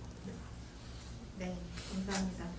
그래서 이제 많은 분들께서 이제 질문 주신 게 학교당 지원 학생 수가 한정이 있느냐, 몇 명을 할 거냐, 뭐 언제부터 신청 가능하냐, 뭐 이런 질문들 주고 계십니다. 그래서 지금 이게 1명, 2명이어서 지금 저희 안 됩니다라고 지금 답변을 하시는 게 아니고 우리 경기도 교육청 내에 특별 건강관리 지원이 필요하다고 하시면 몇 월일까요, 장사님? 이 안내가 나가는 게? 정도 한 2월 정도에 수요조사가 나갈 것 같습니다. 네, 2월 중에는 물론 아직 입학이 진행된 게 아니기 때문에 입학 이후에도 또 추가 조사가 있을 수는 있겠죠. 그래서 2월부터 한다고 하니까 우리 이 자리에 참석하셔서 특별 건강관리 지원이 필요하다고 생각하시는 특수교사분이나 학부모님께서는 그거에 맞춰서 좀 귀 기울이셨다가 참여하시면 좋을 것 같습니다. 사실은 막 여러 가지 제가 지금 읽어드리지 않은 질문이 몇 개 더 여러 가지 있는데요. 한 2개 정도만 더 하고 마무리를 지어야 될 것 같습니다. 그래서 일반 학교에서도 보건교사분들에게 그런 의견이 온대요. 그 당뇨 같은 경우 제2 유형 당뇨인가요? 그 인슐린 투어 이런 것들에 대해서 이제 문의도 있고 뭐 학교에서 해달라 이러면서 이게 특별 건강관리 지원뿐만 아니라 일반 비장애 학생 같은 경우에도 이런 의료적 지원에 대한 욕구가 있다고 합니다. 그래서 이 중도중복장애 학생에 대한 특별 건강관리 지원은 어느 범위까지 가능할까요? 그러면서 가로해놓고 호흡 및 섭식 외에 소아당뇨 학생 인슐린 투여 이런 지원 범위 확대도 고민하고 계십니까? 라고 하셨거든요. 어떻게 김한나 간호사님이나 우리 이사님께서 답변해 주시면 어떨까요? 네. 아니 이제 저희가 이렇게 해보니까 만약에 상주해 있다고 한다면요. 그러니까 학연에서 상주해 있는 경우에는 간단한 도뇨관 이거는 물론 할 수 있고요. 네. 그다음에 소아당뇨 인슐린까지는 가능할 것 같아요. 예, 그 외에도 뭐 드레싱이라든지 죄송합니다. 드레싱이라든지 그러니까 간단히 의료적인 처치가 필요한 경우에는 저는 상주에 있는 경우에는 거의 다 안 되는 건 거의 없다고 봐야 될 것 같고요. 간호처치는 다 가능하고요. 대신 이제 뭐가 문제냐면 순회하는 경우 저희가 이제 간호사가 이제 아이들이 많이 있지 않고 한 명이나 이렇게 있을 경우 이제 순회를 하게 되는데 순회할 경우에는 교통 시간이 있기 때문에 그 아이를 계속 그 시간 안에 3시간 이렇게 상주할 수가 없는 상황이에요. 다른 데도 가야 되니까. 그래서 이런 경우를 제외하고는 갔을 때 할 수 있는 모든 처치는 가능하다. 그러니까 1시간 이내에만 가능하다는 저희는 뭐 필요한 당뇨 아이의 인슐린 인젝션이라든지 이런 건 가능할 것 같고요. 그리고 제가 또 뭐 하나 생각했었는데 일단 있는 시간은 가능할 것 같고요. 네. 네. 아까도 말씀드렸다시피 이제 의료적인 어떤 지식이나 기술 없이는 그냥 하기에는 참 어려움이 현장에 많은 예, 거기 예. 때문에 그런 것들에 대해서는 우리 학교가 아니라 학교를 둘러싼 이 지역 사회가 함께 좀 고민해 네, 주셔야 될 네. 필요가 있겠다라는 생각이 듭니다. 그리고 제가 네. 뭐 하나 이제 제도를 말씀 하나 드리면 네, 네. 그 장애와 관련된 법률이 있잖아요. 예, 그 법률 안에 보면 장애인 공급공원에 관한 법률이죠. 네. 안에 보면은 이제 집으로 가서 주치의를 그러니까 장애인 주치라고 등록을 한 의사 선생님이 지역에 계시면 그 선생님이 가정으로 찾아가서도 의료 처치가 가능하거든요. 그래서 만약 학교에 오는 시간 이외에 집에서도 아이가 이제 의료적인 지원이 필요할 경우에는 그 장애인 주치 등록을 하신 선생님들의 명단이 있어요. 보건복지부에. 그래서 그런 정보들을 저희가 어떻게 하면 좀 더 활용을 할 수 있을지 가정, 그 다음에 학교를 연결하는 어떤 그런 그 전체적인 맥락에서 지원이 가능한 것들도 한번 시스템을 좀 생각해 봐야 될 것 같다는 생각이 들었어요. 예, 예. 네, 감사합니다. 네, 이야기를 나누면 나눌수록 저희 현안이 참 많은 것들이 보이고 또 나름대로 아직은 다져진 길은 아니지만 길이 될 수 있는 것들도 한번 생각해 볼 것들이 생기는 것 같습니다. 네, 시간상 더 많은 질문 답변 드리기는 어려운데 근데 제가 이 사전 질문을 받으면서 느낀 게 있어요.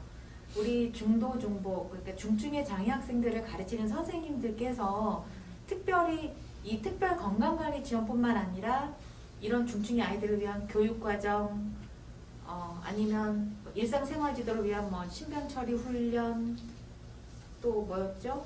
대소변, 여러 가지 쪽에서 지금 질문을 사실 주셨거든요.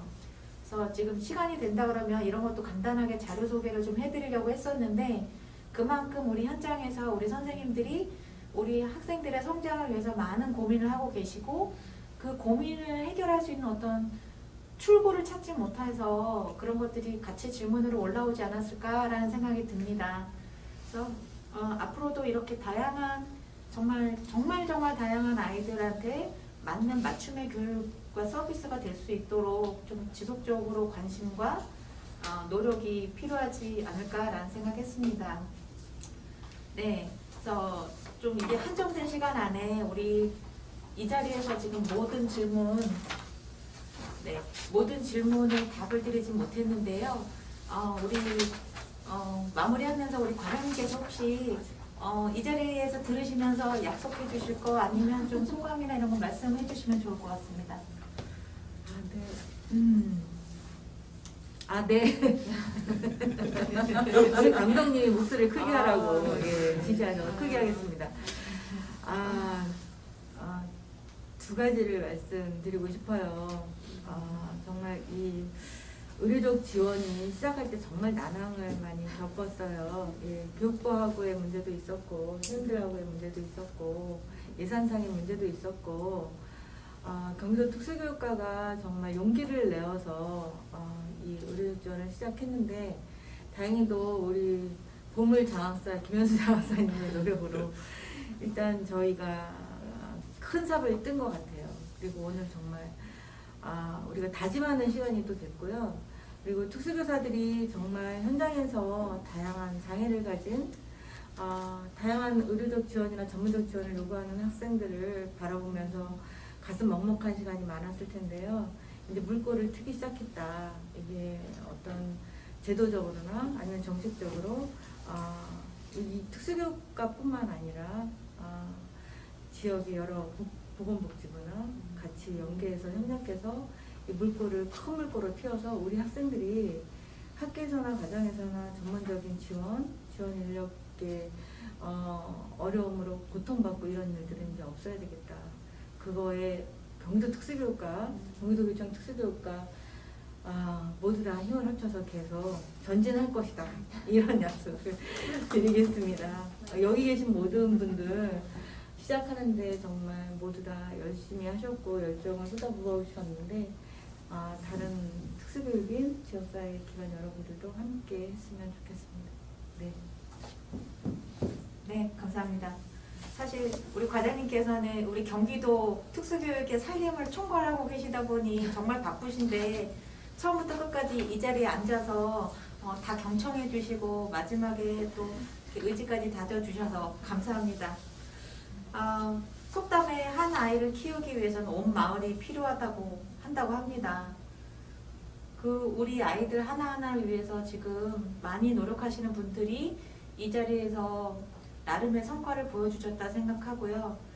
이런 것들이 씨앗이 돼서 우리 경기도에 있는 그리고 우리 대한민국에 있는 많은 정말 다양한 아이들이 학교에서 즐겁게 학교 생활할 수 있도록 그런 제도나 학교가 이루어질 수 있기를 간절히 바라봅니다. 이 자리 함께 해주셔서 감사하고요. 앞으로도 계속해서 학생 교육에 관심 갖고 저희가 계속 노력하도록 하겠습니다. 네, 이상 마치겠습니다. 감사합니다. 감사합니다. 앞에도 고생들 많으셨습니다. 끝났습니다.